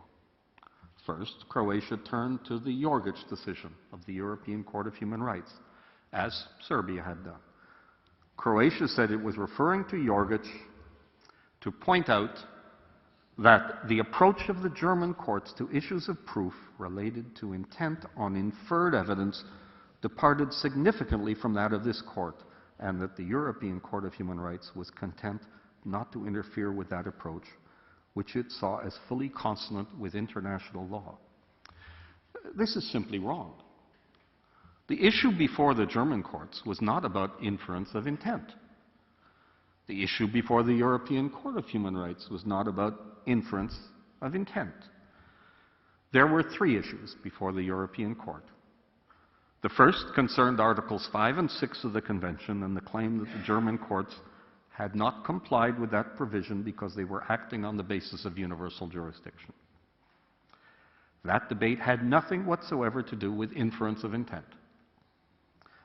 The second point, considered by the European Court, concerned the fairness of the proceedings, and likewise, it had nothing whatsoever to do with inference of intent.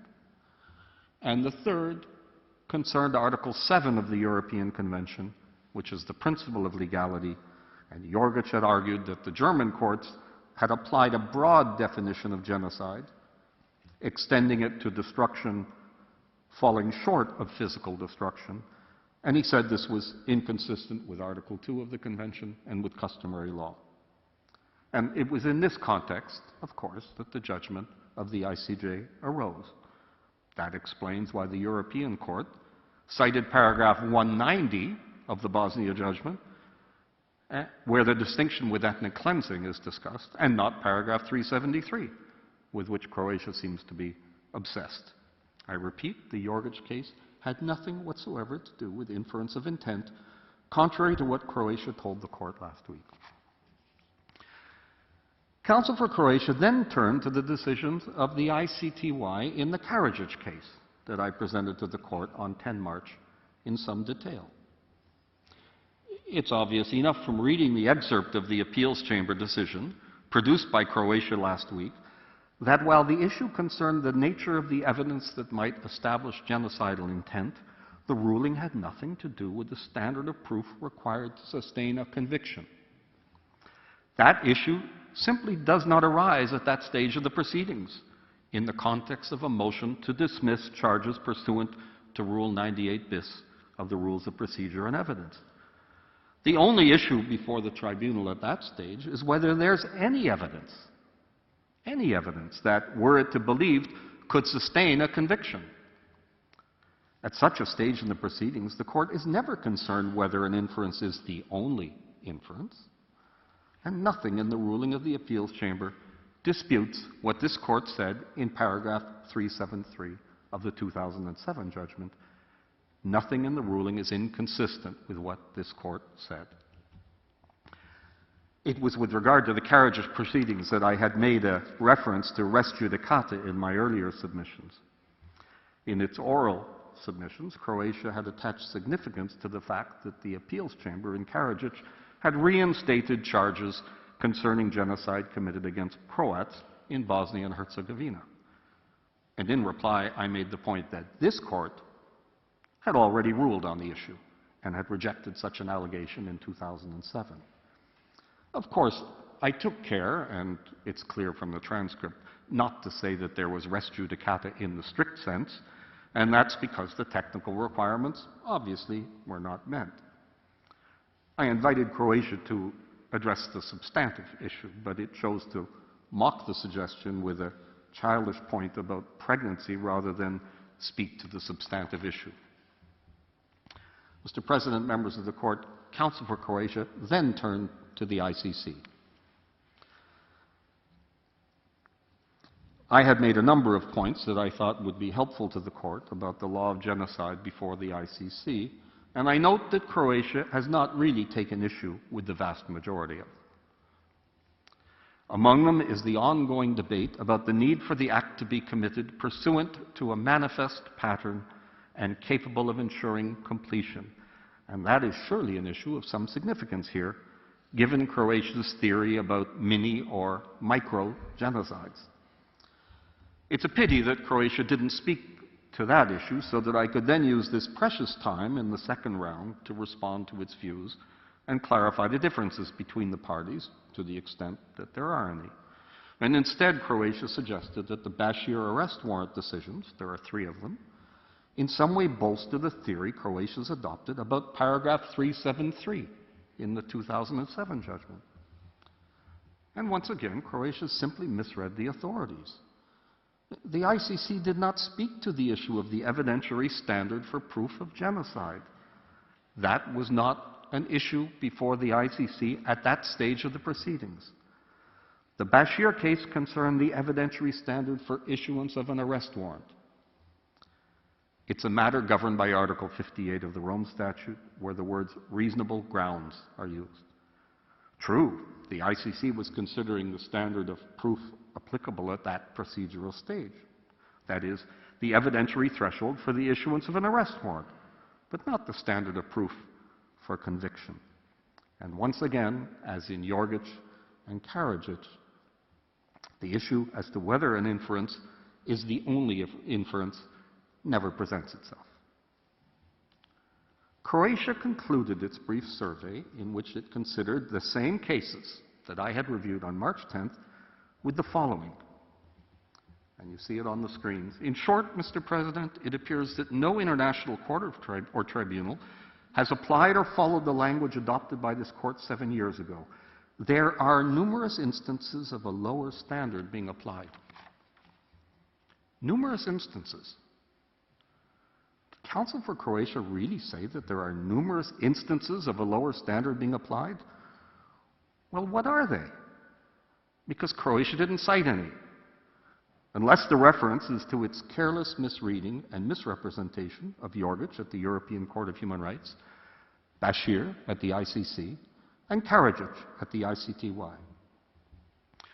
Moreover, Counsel for Croatia said, some of these courts and tribunals have gone out of their way to make clear that they do not consider themselves to be bound by the approach that is said to be followed by this court in 2007.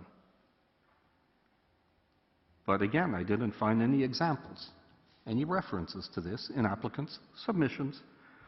Which courts and tribunals are we speaking about? Where have these unnamed courts and tribunals gone out of their way to make clear they are not bound by the court in 2007?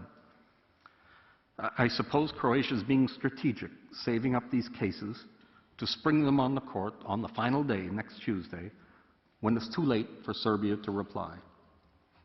I wish I could anticipate what it will be citing. I'm anxious to read this list of all of these cases that have eluded my best efforts at legal research. I have no idea what Croatia is talking about.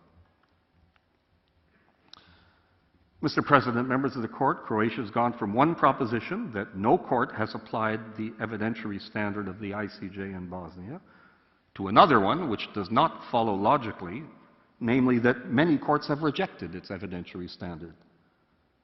That is to say, Croatia's rather insulting statements about the court being irrelevant and being stuck in a judicial wilderness rest on a manifestly incorrect assessment of international case law.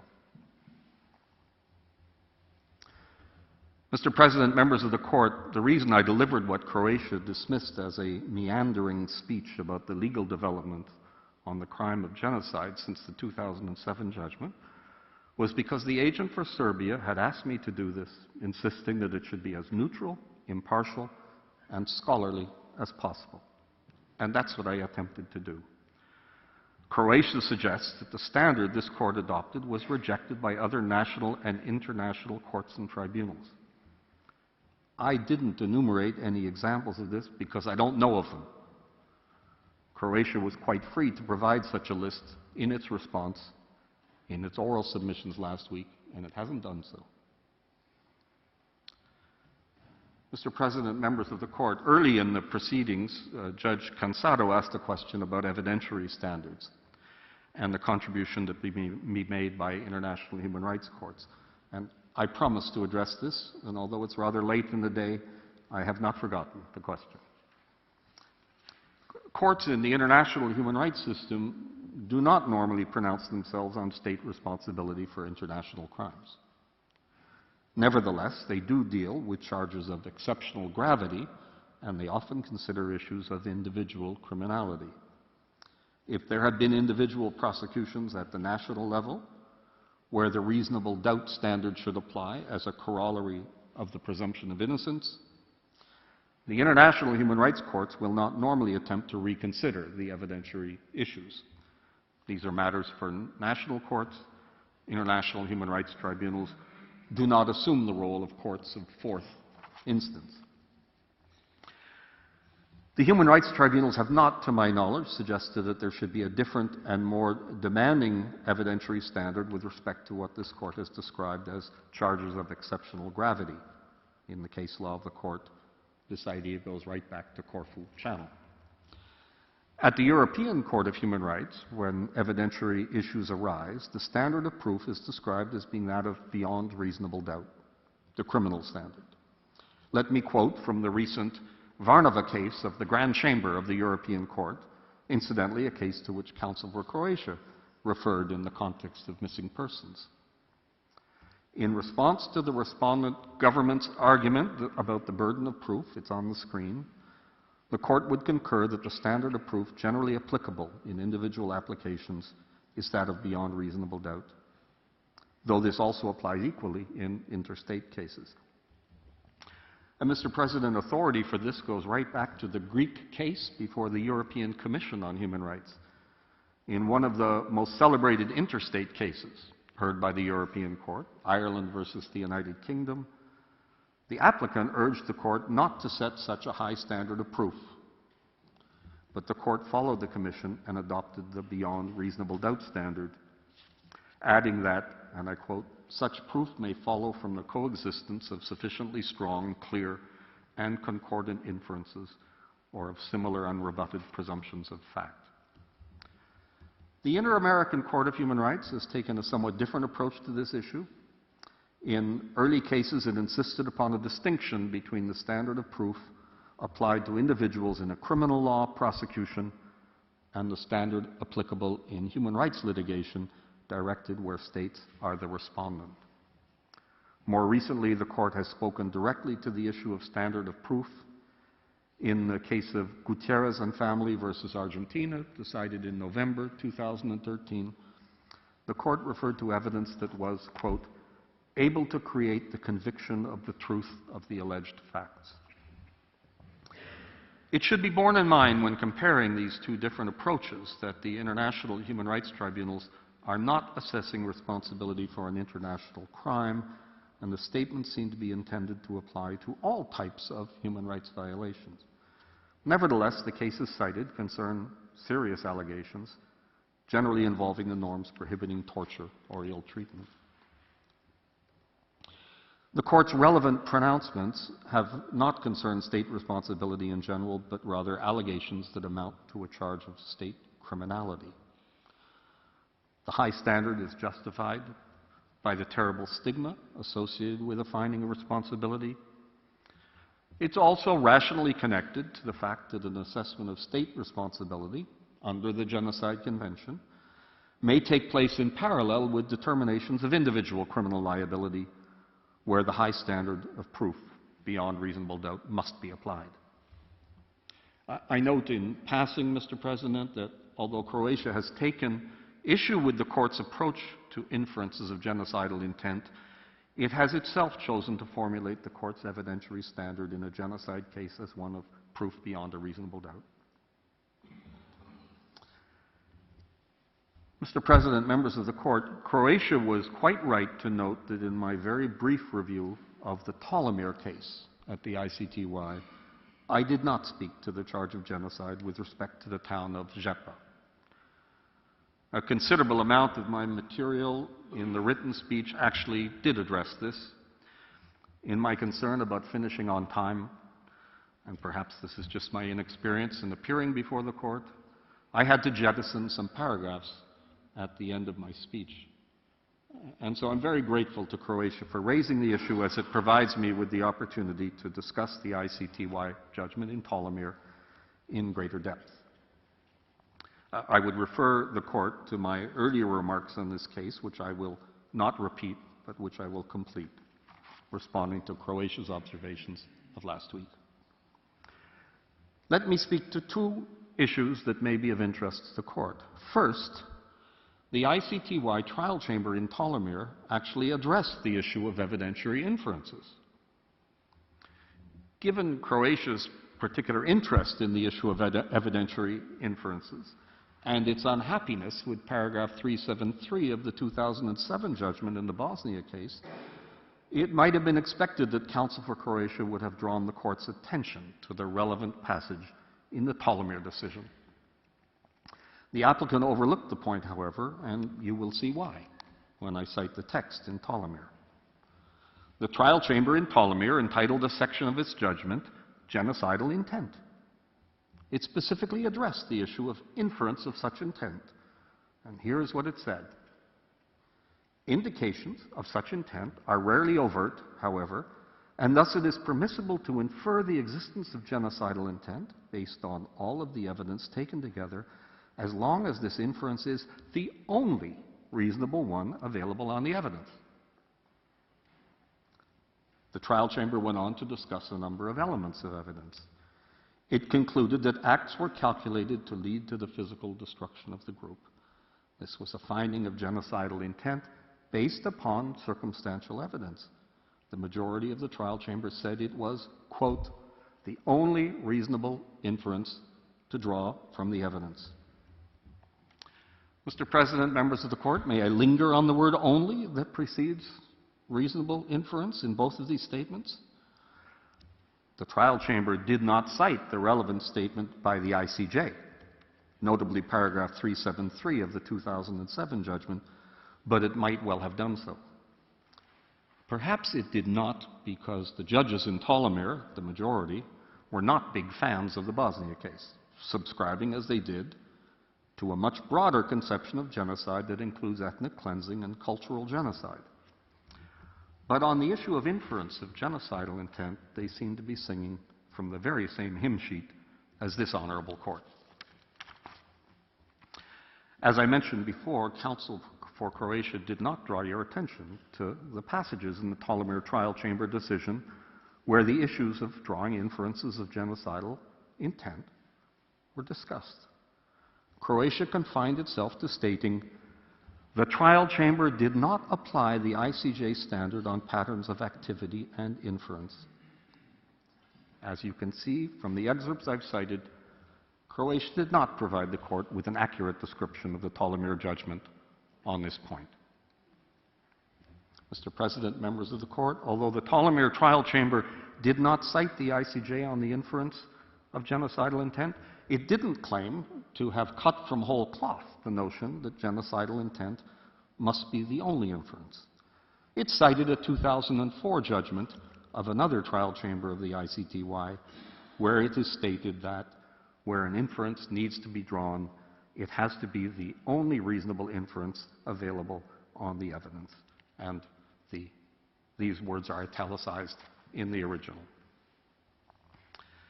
As counsel for the applicant pointed out on 19 March, the Ptolemyer case concerned not only Srebrenica, but also the attacks in Zepa, which followed in late July 1995.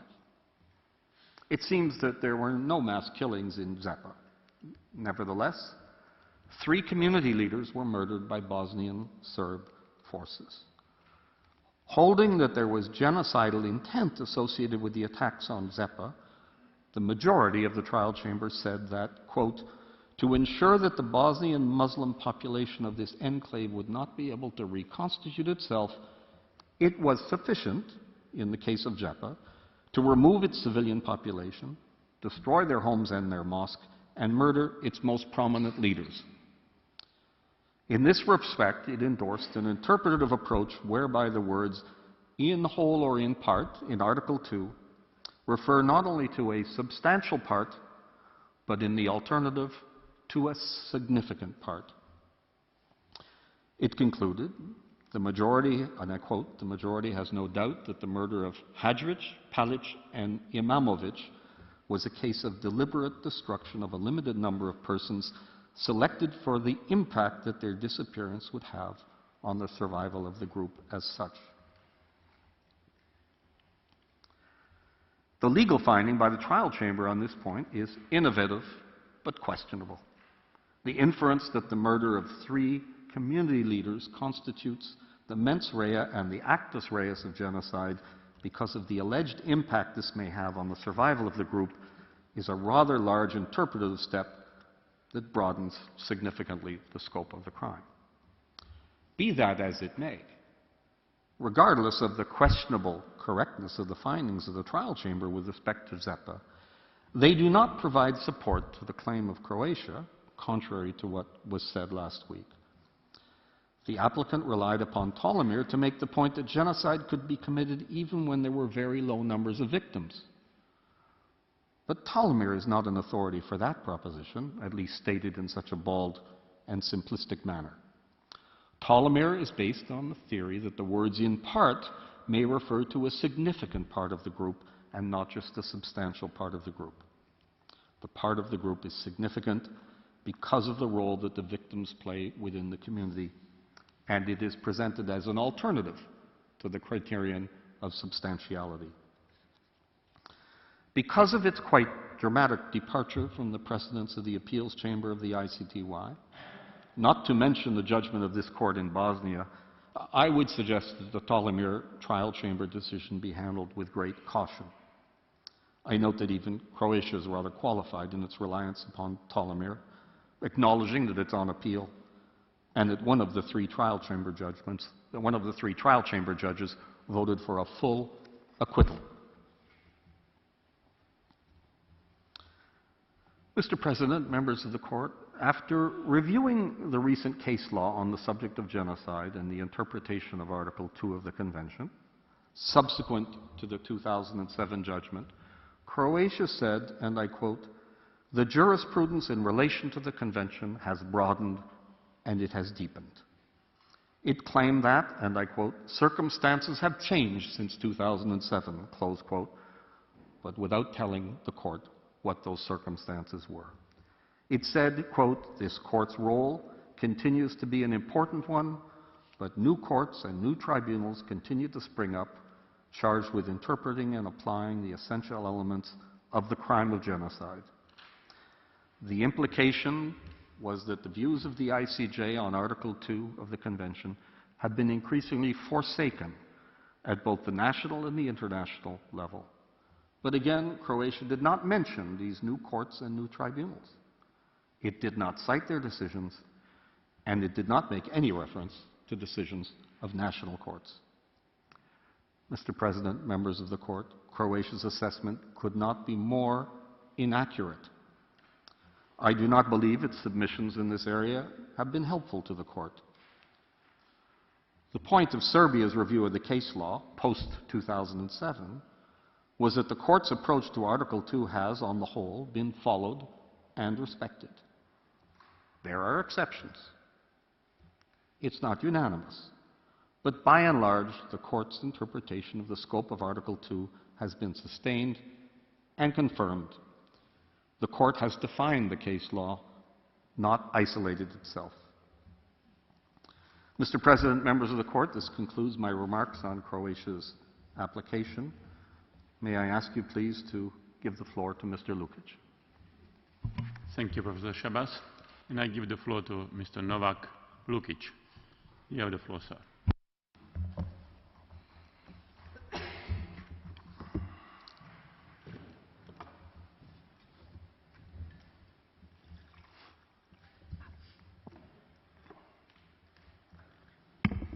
Mr. President, members of the court, allow me to continue with the presentation of respondent's argument.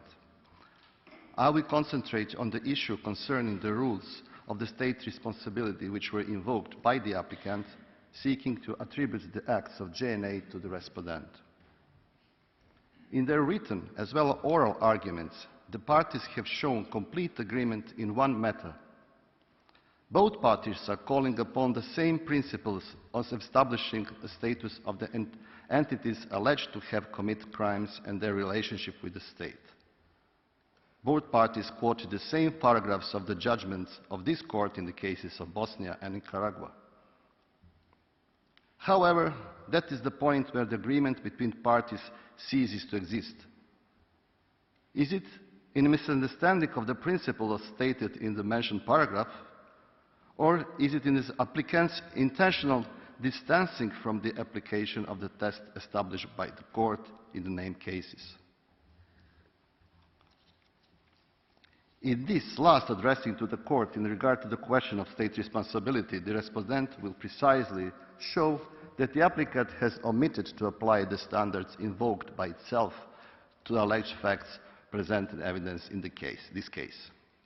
Also, the respondents will show that the applicant had omitted to engage in making an argument in regard to the written and oral submission of the respondent. Mr. President, members of the Court, the parties are in agreement that the conditions for attribution of the acts of de facto organ of the state and attribution of acts of basis, the instruction or direction or control are completely different. The sole and exclusive test for establishing the status of de facto organ of the state is one of the complete dependence, and it does not have any correlation with conditions for attribution on the basis of direction and control.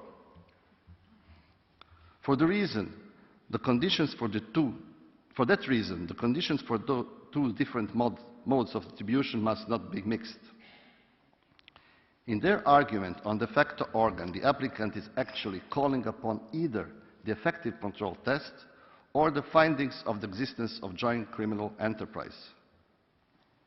However, the applicant does not make any efforts to explain or to prove that the JNA was completely dependent upon Serbian leadership.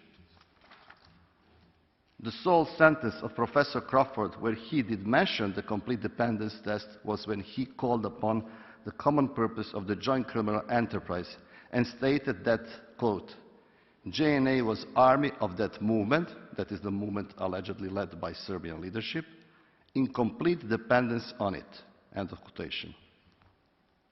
However, there was no reference to this conclusion, not even a single authority. Then Professor Crawford once again called upon quotation from General Kadijević's book, which was previously already presented to the Court. Mr. President and members of the Court, let us look at it again. The Serb and Montenegrin people consider the JNA as their army in the same way that they consider the Yugoslav state their country. In accordance with this, the JNA's responsibility was to secure for the new Yugoslavia and the anti-Serbia population in its own army. Obviously, for the applicant, this is an important evidence, bearing in mind that it was quoted 2 times in only a few days. However, how do these words of General Kadijević show that the JNA was completely dependent upon Serbian leadership? Mr. President, members of the Court, you did not get an answer. As it is the case with other allegations of the applicant concerning the status of the JNA as de facto organ of the respondent, you were denied any evidence which support these allegations. Both parties actually do agree that the status of de facto organ of the state is reserved for exceptional situations only, as well as that in order to establish such status of an entity or a person, it has to be shown that the degree of dependence does not exist in any other quantity but complete. Contrary to the applicant, the respondent has approached the analysis of the evidence in relation to the complete dependence test by considering factors referred by this court in Bosnia case. Although these are not the sole factors of existence of complete dependence of the JNA upon the respondent, in the absence of any arguments of the applicant in this regard, it remains for the said factor as determined by this court to be applied in the present case. For the analysis at hand, it is necessary to determine the period in which the alleged acts of genocide took place, as well as what status in relation to the state concerned had the entity for whose acts the attribution to the state is requested. In general, the applicant seeks to stretch the period of the alleged genocidal acts from 1991 to 1995. However, when presenting its oral arguments, the applicants finally when the key acts of actus reus of genocide, meaning murders, were committed. Professor Lapaš, by presenting the murders in chronological order, specified that the critical period concerned, quote, over the 6 months of its, meaning the JNA's, campaign, end of quotation. And further, he analyzed the period from August 1991 to December 1991. As I already said in the beginning of my presentation, the respondent wished to be concrete and to convince the court that the allegations that Serbia did not answer the arguments of the applicant simply are not true. By applying the complete dependence test, the respondent claimed that the applicant has not shown that the GNA was financially dependent exclusively upon the respondent. The respondents claim that during the critical period, as well as during the whole period of existence of federal state and federal government, the GNA was funded from existing federal budget and not from Serbia, was not challenged in any way. Furthermore, the applicant failed to provide any evidence to the court in regard to many important aspects necessary to apply the complete dependence test. Thus, firstly, the applicant did not offer any evidence that the GNA was dependent upon Serbia during any period of time in regard of logistics, in regard to weapons of military equipment. Second, the applicant did not offer any evidence that the GNA personnel policy was dependent in any way upon the Serbia leadership in regard to selection, appointment, and dismissal of personnel in critical period. Finally, no evidence was offered which would show a certain degree of influence on other factors, and certainly not to the degree of control which were defined by this court in the Nicaragua case, and I will paraphrase, so the degree of control must exercise in all fields as to justify treating the GNA as acting on behalf of Serbia. Professor Crawford claims that the applicant is not required to offer any evidence on the direct orders issued by the respondent to the GNA. But that was not the reason why the respondent invoked the issue of the alleged direct orders. The claim that the GNA was acting under direct orders of Serbia was submitted by the applicant itself, and it can be found in its memorial. However, Mr. President, members of the court, once again, such a strong statement is not based on any single piece of evidence. Professor Crawford claimed that by late 1991, GNA was already a de facto organ of emergent Serbian state. He referred to the Tunis report stating that the GNA ceased to operate as the Yugoslav army and de facto served Serbian goals. The language used in the report, especially referring to a link made by the applicant with the concept of de facto organ, can wrongly identify that concept in the sense of Article 4 for ILC articles. However, by careful reading the Tunis report, especially his testimony in Milosevic case before the ICTY, this statement cannot be of any help in regard to issue of state responsibility.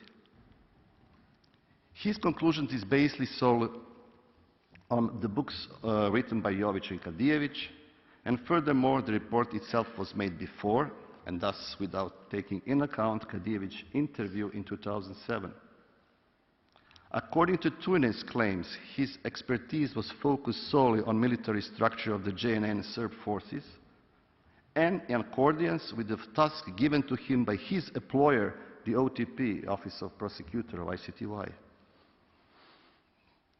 He did not provide an original analysis of the conflict itself. Also, he confirmed that an analysis of the creation of armed forces in Croatia was not part of his task, and that's why it was not being discussed in his report.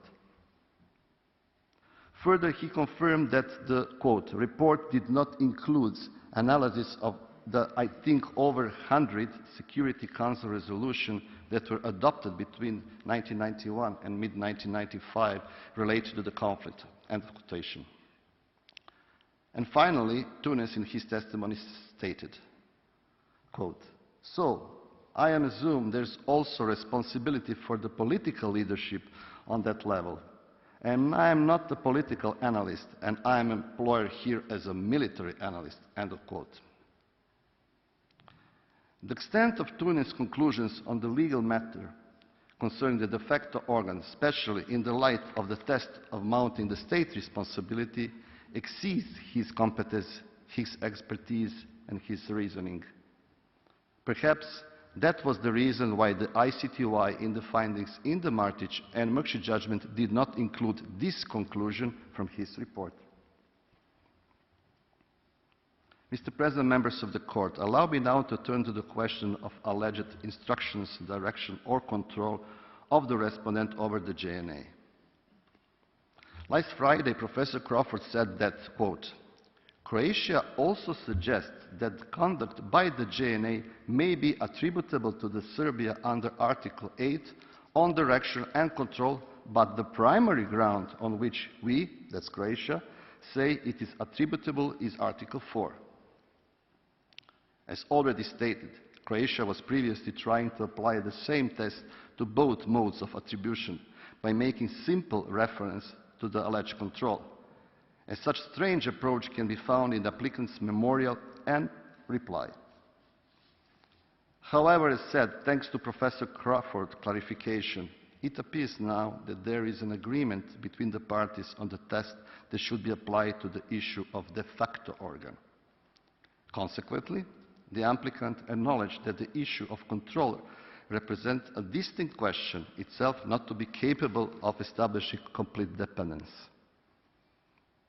So, what test should be applied to the question of attribution under Article 8 of ILC articles?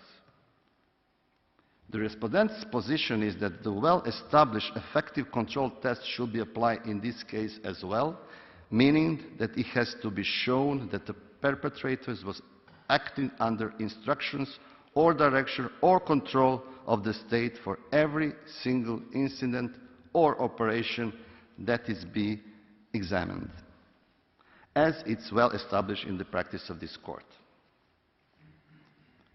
And the applicant actually acknowledged that approach in its reply.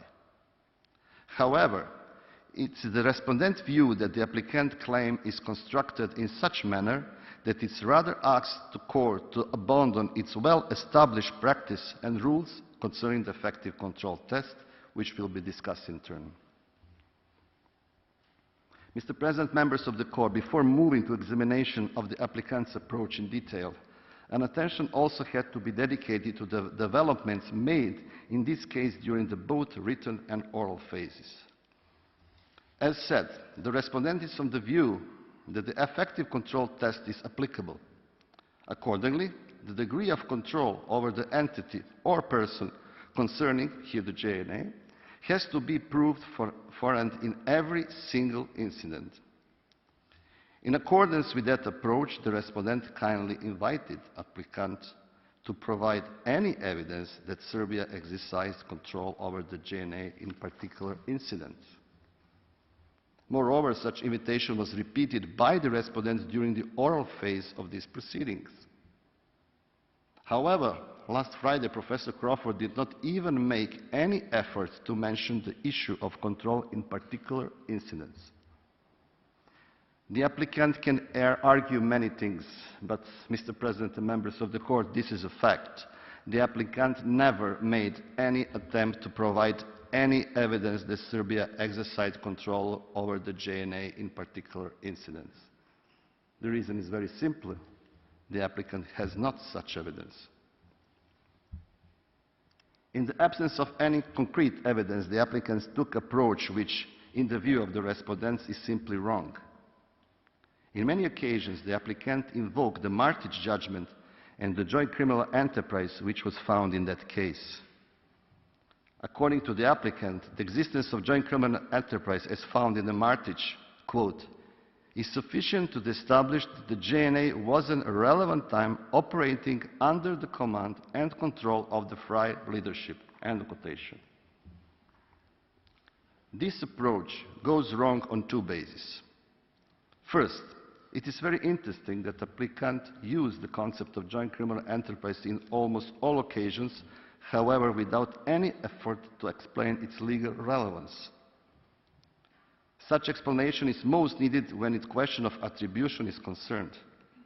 And indeed, the question is, what is the relevance of joint criminal enterprise for the question of state responsibility? Or more precisely, can mere existence of joint criminal enterprise establish control of one of its members over another? Can it establish effective control? Can it do so in regard to every single incident? Of course not. The joint criminal enterprise is irrelevant. As it is probably known to our learned colleagues, the concept of control itself underlines not only high dependence, but also the relation of giving directions by one side to the other.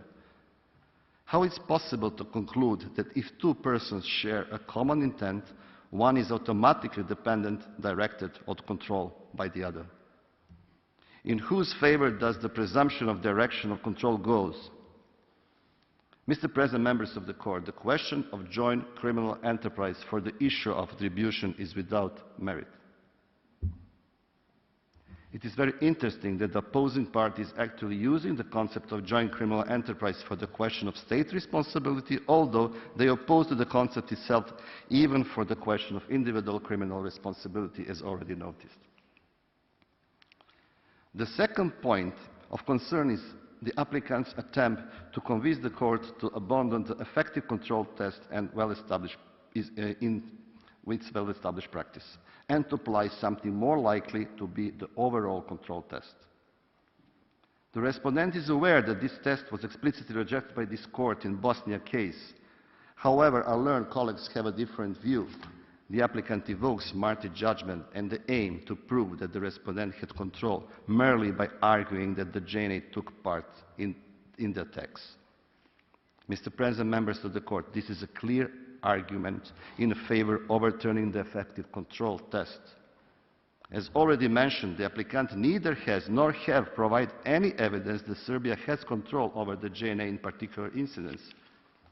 However, this is not a problem of lack of evidence, this is a problem in applicant's approach. The applicant expects from this Court to find that Serbia directed and controlled GNA during the critical period, basing reasoning on presumption that the GNA was active or cooperating in some attacks. Let us be clear here.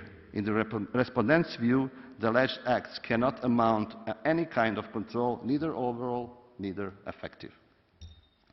However, the applicant is actually trying to convince the Court to apply the overall control test by making its own conclusion that, quote, the judgments of ICTY leave no room for doubt that the Serbia leadership had effective control over all the military operations which are the subject of applicant's complaint under the Genocide Convention and over the acts and conducts of all perpetrators. End of quotation.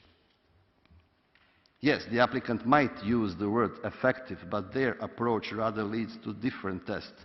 The one rejected by this Court in Bosnia case, and you will have opportunity to hear more of this issue from Mr. Ignjatovic. Thus, the mere approach taken by the applicant is problematic and cannot be supported in any way. Mr. President, members of the Court, allow me to conclude. The respondent remains in its previous claims. Although the applicant rightly concluded that the test of complete dependence should be applied in respect to attribution in accordance with the Article 4 ILC articles, it did not call upon any facts or evidence which would be capable of proving that the GNA was de facto organ of respondent. Furthermore, the applicant did not even make any effort to convince the Court that the effective control test could be satisfied for the purpose of Article 8 of ILC articles. Rather, it tried to rely on inappropriate legal standards, some even already rejected by this Court. It seems that even Croatia itself does not have a great expectation of its argument, bearing in mind the strength of arguments itself and the effort it made to advance it. Accordingly, the Croatia claims should be dismissed. Thank you, Mr. President. I kindly ask you now to give the floor to Mr. Ignjatovic. Thank you, Mr. Lukic, and I call on Mr. Ignjatovic. Mr. Ignjatovic, you have the floor.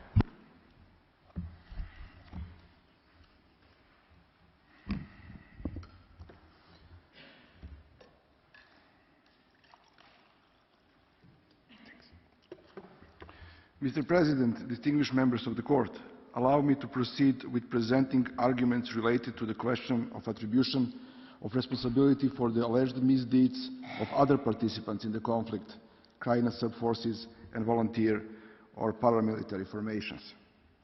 Last week, the applicant claimed that the respondent, quote, seeks to deny ICTY judgments and findings, end of quote. With all due respect, the applicant's claim is misleading. The respondent is not seeking to deny any of the ICTY judgments, but it is rather of the view that some of the ICTY's findings cannot be taken for granted. It is obvious that the parties to these proceedings cannot agree on the weight that should be given to indirect findings of the ICTY judgments. To clarify, the respondent considers direct findings to be those which relate to key points in criminal proceedings, namely whether the alleged crime or crimes occurred and whether the defendant can be held responsible for what had happened. Contrary to that, we consider indirect findings to be covering other issues. The respondent's position remains the same in respect of the latter category. Such findings should be viewed with great caution. A number of such indirect ICTY findings were explicitly or implicitly altered in subsequent ICTY judgments, while others were undermined by the later developments. A very good example of this, and at the same time, a clear point of contention, is the ICTY finding regarding the joint criminal enterprise in Martic. Mr. Jordaš has already presented the respondent's position on that issue. The other point of contention between the parties before the court is disagreement over the findings in Mrkšić that, quote, in the Serb military operation in Croatia was the complete command and full control by the GNA of all military operations, end of quote. Professor Crawford stated that the respondent has presented some of the evidence that led the ICTY to a conclusion that the GNA had full control over all Serb military operations in Croatia. The term "some of the evidence" is inaccurate, since the respondent has provided the court with all the evidence that the ICTY relied on in reaching the above-mentioned finding. And the totality of the evidence are in fact only two documents: circular dated 12 October 1991, issued by General Adžić, and order dated 15 October 1991, issued by General Panić. Therefore, although criticized by the applicant's counsel, the respondent's position remains intact on this issue. The ICTY trial chamber finding that the GNA had full control over all military operations in Croatia is at the same time far-fetching, misleading, and I would say it quite unusual and rather too ambitious. In the first round of our oral arguments, we elaborated our position on this issue in great detail, and we believe that there is no need to repeat it. Last Thursday, Ms. Nigrali stated that the respondent is attempting to reinterpret the GNA documents and, quote, to turn them on their head such that they might evidence the opposite of what they in fact say, end of quote. She continued to argue that the respondent is asking the court to speculate that the orders were issued in order to fix problems of lack of discipline and lack of control amongst various Serb forces, and concluded that, quote, this is not what the orders say expressly, end of quotation. It seems that the counsels for Croatia did not read the order dated 15 October 1991. As the order itself says, it was issued due to emerging problems with the goal of regulating life, work, order and discipline. The respondent did not invent these words and did not ask the court to speculate. The applicant is trying to persuade the court that the responsibility for actions taken by other forces in 1991-1992 period can be attributed to the respondent on the basis of a single paragraph of the ICTY judgment. It is trying to present the paragraph in question as the ultimate truth, and any attempt to analyze its merits a heresy, and consequently denial of the truth. The applicant, however, remains silent regarding the ICTY findings in Martić. The ICTY chamber, among many things, found the existence of, quote, operational cooperation between the GNA and the armed forces of Krajina, end of quotation. On some occasions, the TO and MUP units of Krajina were subordinated to the GNA, but this required prior approval of an authorized TO commander or the South Krajina Minister of Interior, respectively. This clearly shows not only that on various situations, Krajina armed forces fought in cooperation and not under the command of the GNA, but also that in some situations they fought against Croatian forces without support of the GNA. It seems that the ICTY findings in Martić are obviously contradictory to the above discussed findings in Mrkšić, since either the GNA had full control over other forces throughout the 1991-1992 period, or such command of the GNA over Krajina Serb forces was being instituted on a case-by-case basis. Both Mrkšić et al. Judgment and Martić judgment were rendered in 2007, and both were confirmed by the ICTY appeals chambers. In order to decide which of the two findings should be accepted, one has to look closely at the substance and supporting evidence for each. For the above reasons, the respondent is not denying any ICTY judgments and findings as claimed by the applicant. On the contrary, it is our position that questions and issues raised in the above-mentioned cases are relevant for the case before this court and should be thoroughly analyzed and assessed. Last week, Professor Crawford clarified that the applicant no longer, quote, maintains that the other Serb forces were themselves organs of the emergent Serbian state, end of quote, but rather takes the position that, quote, the conduct of other Serbian forces is attributable to Serbia under Article 8, since they operated under the instructions, direction, or control of the GNA. However, the applicant did not provide any reliable evidence in support of its claim that the GNA controlled or instructed and directed the Krajina Serb forces and paramilitaries. This court will also have to decide whether this ICTY finding of full control over all military operations corresponds to the standard of effective control applied by this court in Nicaragua and Bosnia cases. It seems that the applicant is taking for granted that the response is positive. The respondent, however, disagrees. Mr. President, members of the court, in the Bosnia case, you clearly stated that it must be shown, quote, that this effective control was exercised, or that the state's instructions were given in respect of each operation in which the alleged violations occurred, not generally in respect of the overall actions taken by the person or groups of persons having committed the violations. End of quote. Can the ICTY full control finding in Mrkšić, based on vague and scarce evidence, therefore really be equated with the finding of effective control that has to be established in respect to each individual operation? Or is the full control finding much more akin to a finding of overall control in respect to all actions taken? Or it is perhaps even broader than that? One of the applicant's hopes for success in this respect would be with the replacement of the effective control test with the overall control test. The respondent tried to get an answer from the applicant during the first round of oral arguments on whether it is pursuing this track, but the applicant remained silent on the issue. The respondent's position remains the same.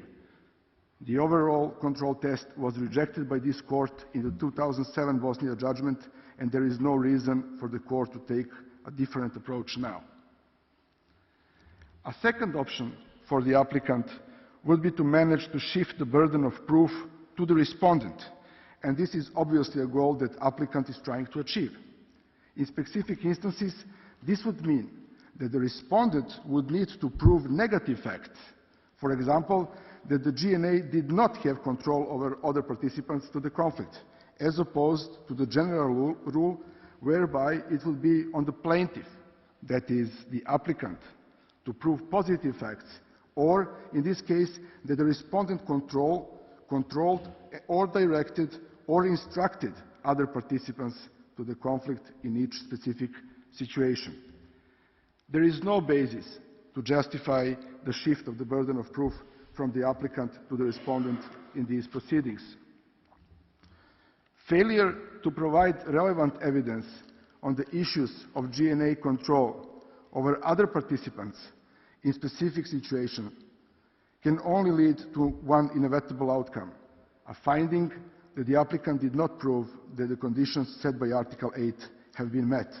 This is an obvious weak point of the applicant's case and an obstacle that the applicant cannot overcome. Mr. President, distinguished members of the Court, I will now discuss the applicant's claims with respect to the Serbian volunteer guard. Sir Keir Starmer asked the Court, quote, if you, the Court, accept Croatia's case that genocidal acts were committed by Arkan's Tigers in Vukovar, end of quote. This very sentence speaks a lot about the applicant's position in this case. The paramilitary unit that the applicant refers to so many times in its written submissions and oral arguments is the Serbian Volunteer Guard, SDG, also known as the Arkan's Tigers. The applicant's position is that the SDG committed genocide in Vukovar in 1991. As proof for this allegation, the applicant provides the report of the GNA officer, Colonel Djokovic, dated 13 October 1991. To remind the Court, in the report it is stated that Arkan's troops were committing an uncontrolled genocide in the greater area of Vukovar.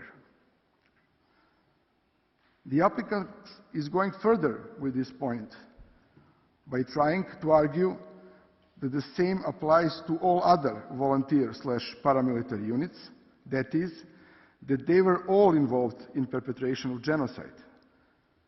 The applicant is accordingly suggesting that all paramilitary units, known or unknown,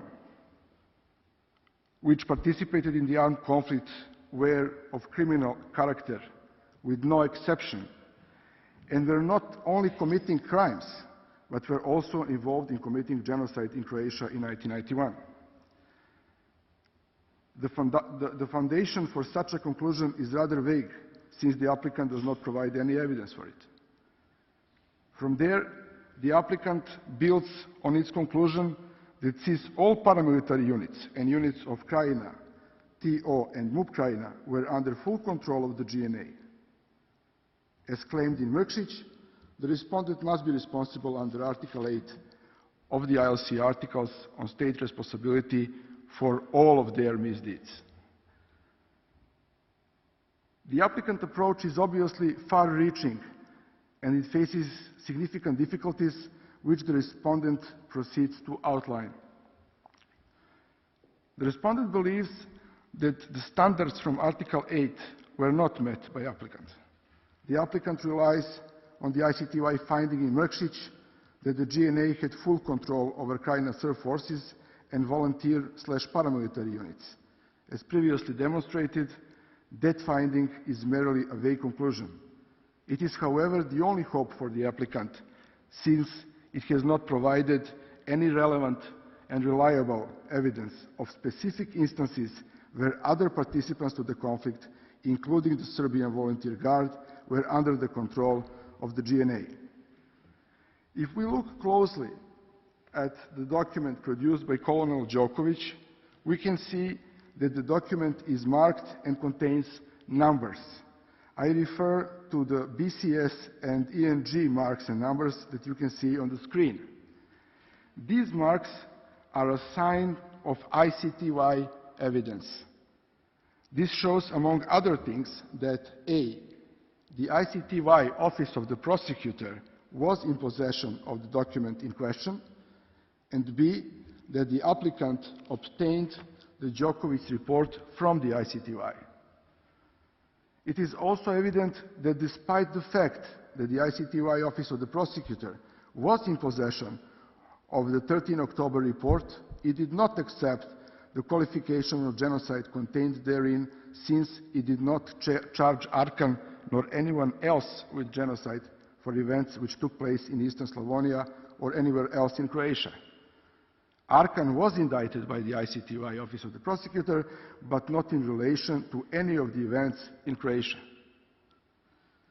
Presently, the former president of the Republic of Srpska Krajina, Goran Hadžić, is standing trial before the ICTY. He is charged with crimes against humanity and violations of the laws or customs of war. He has not been charged with genocide.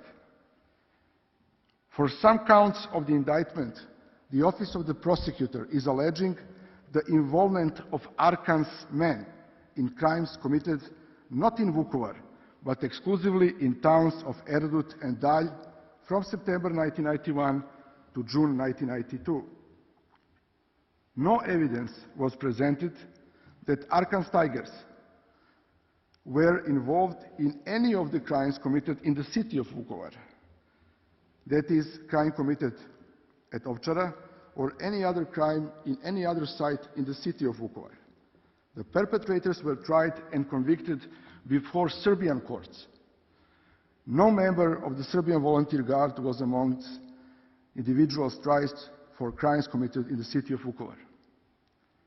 Crimes listed in the Hadžić indictment committed with alleged participation of Arkan's men pertain to 9 incidents which occurred at Erdut and Dalj in the period of 10 months, from September 1991 to June 1992, in which 74 persons were allegedly killed.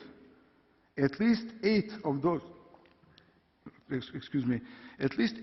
those allegedly killed were not of Croatian origin. Even if we presume that the Office of the Prosecutor has a strong case, that is, that it can undoubtedly prove that Arkan's men took part in the murders and that 74 persons were killed, it is still obvious that those crimes could not possibly be qualified as genocide.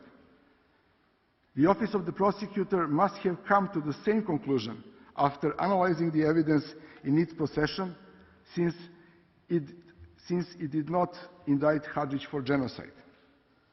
The assessment made by the ICTY Office of the Prosecutor in this respect is especially relevant since it is well known that the OTP analyzed thousands of documents related to 1991 events.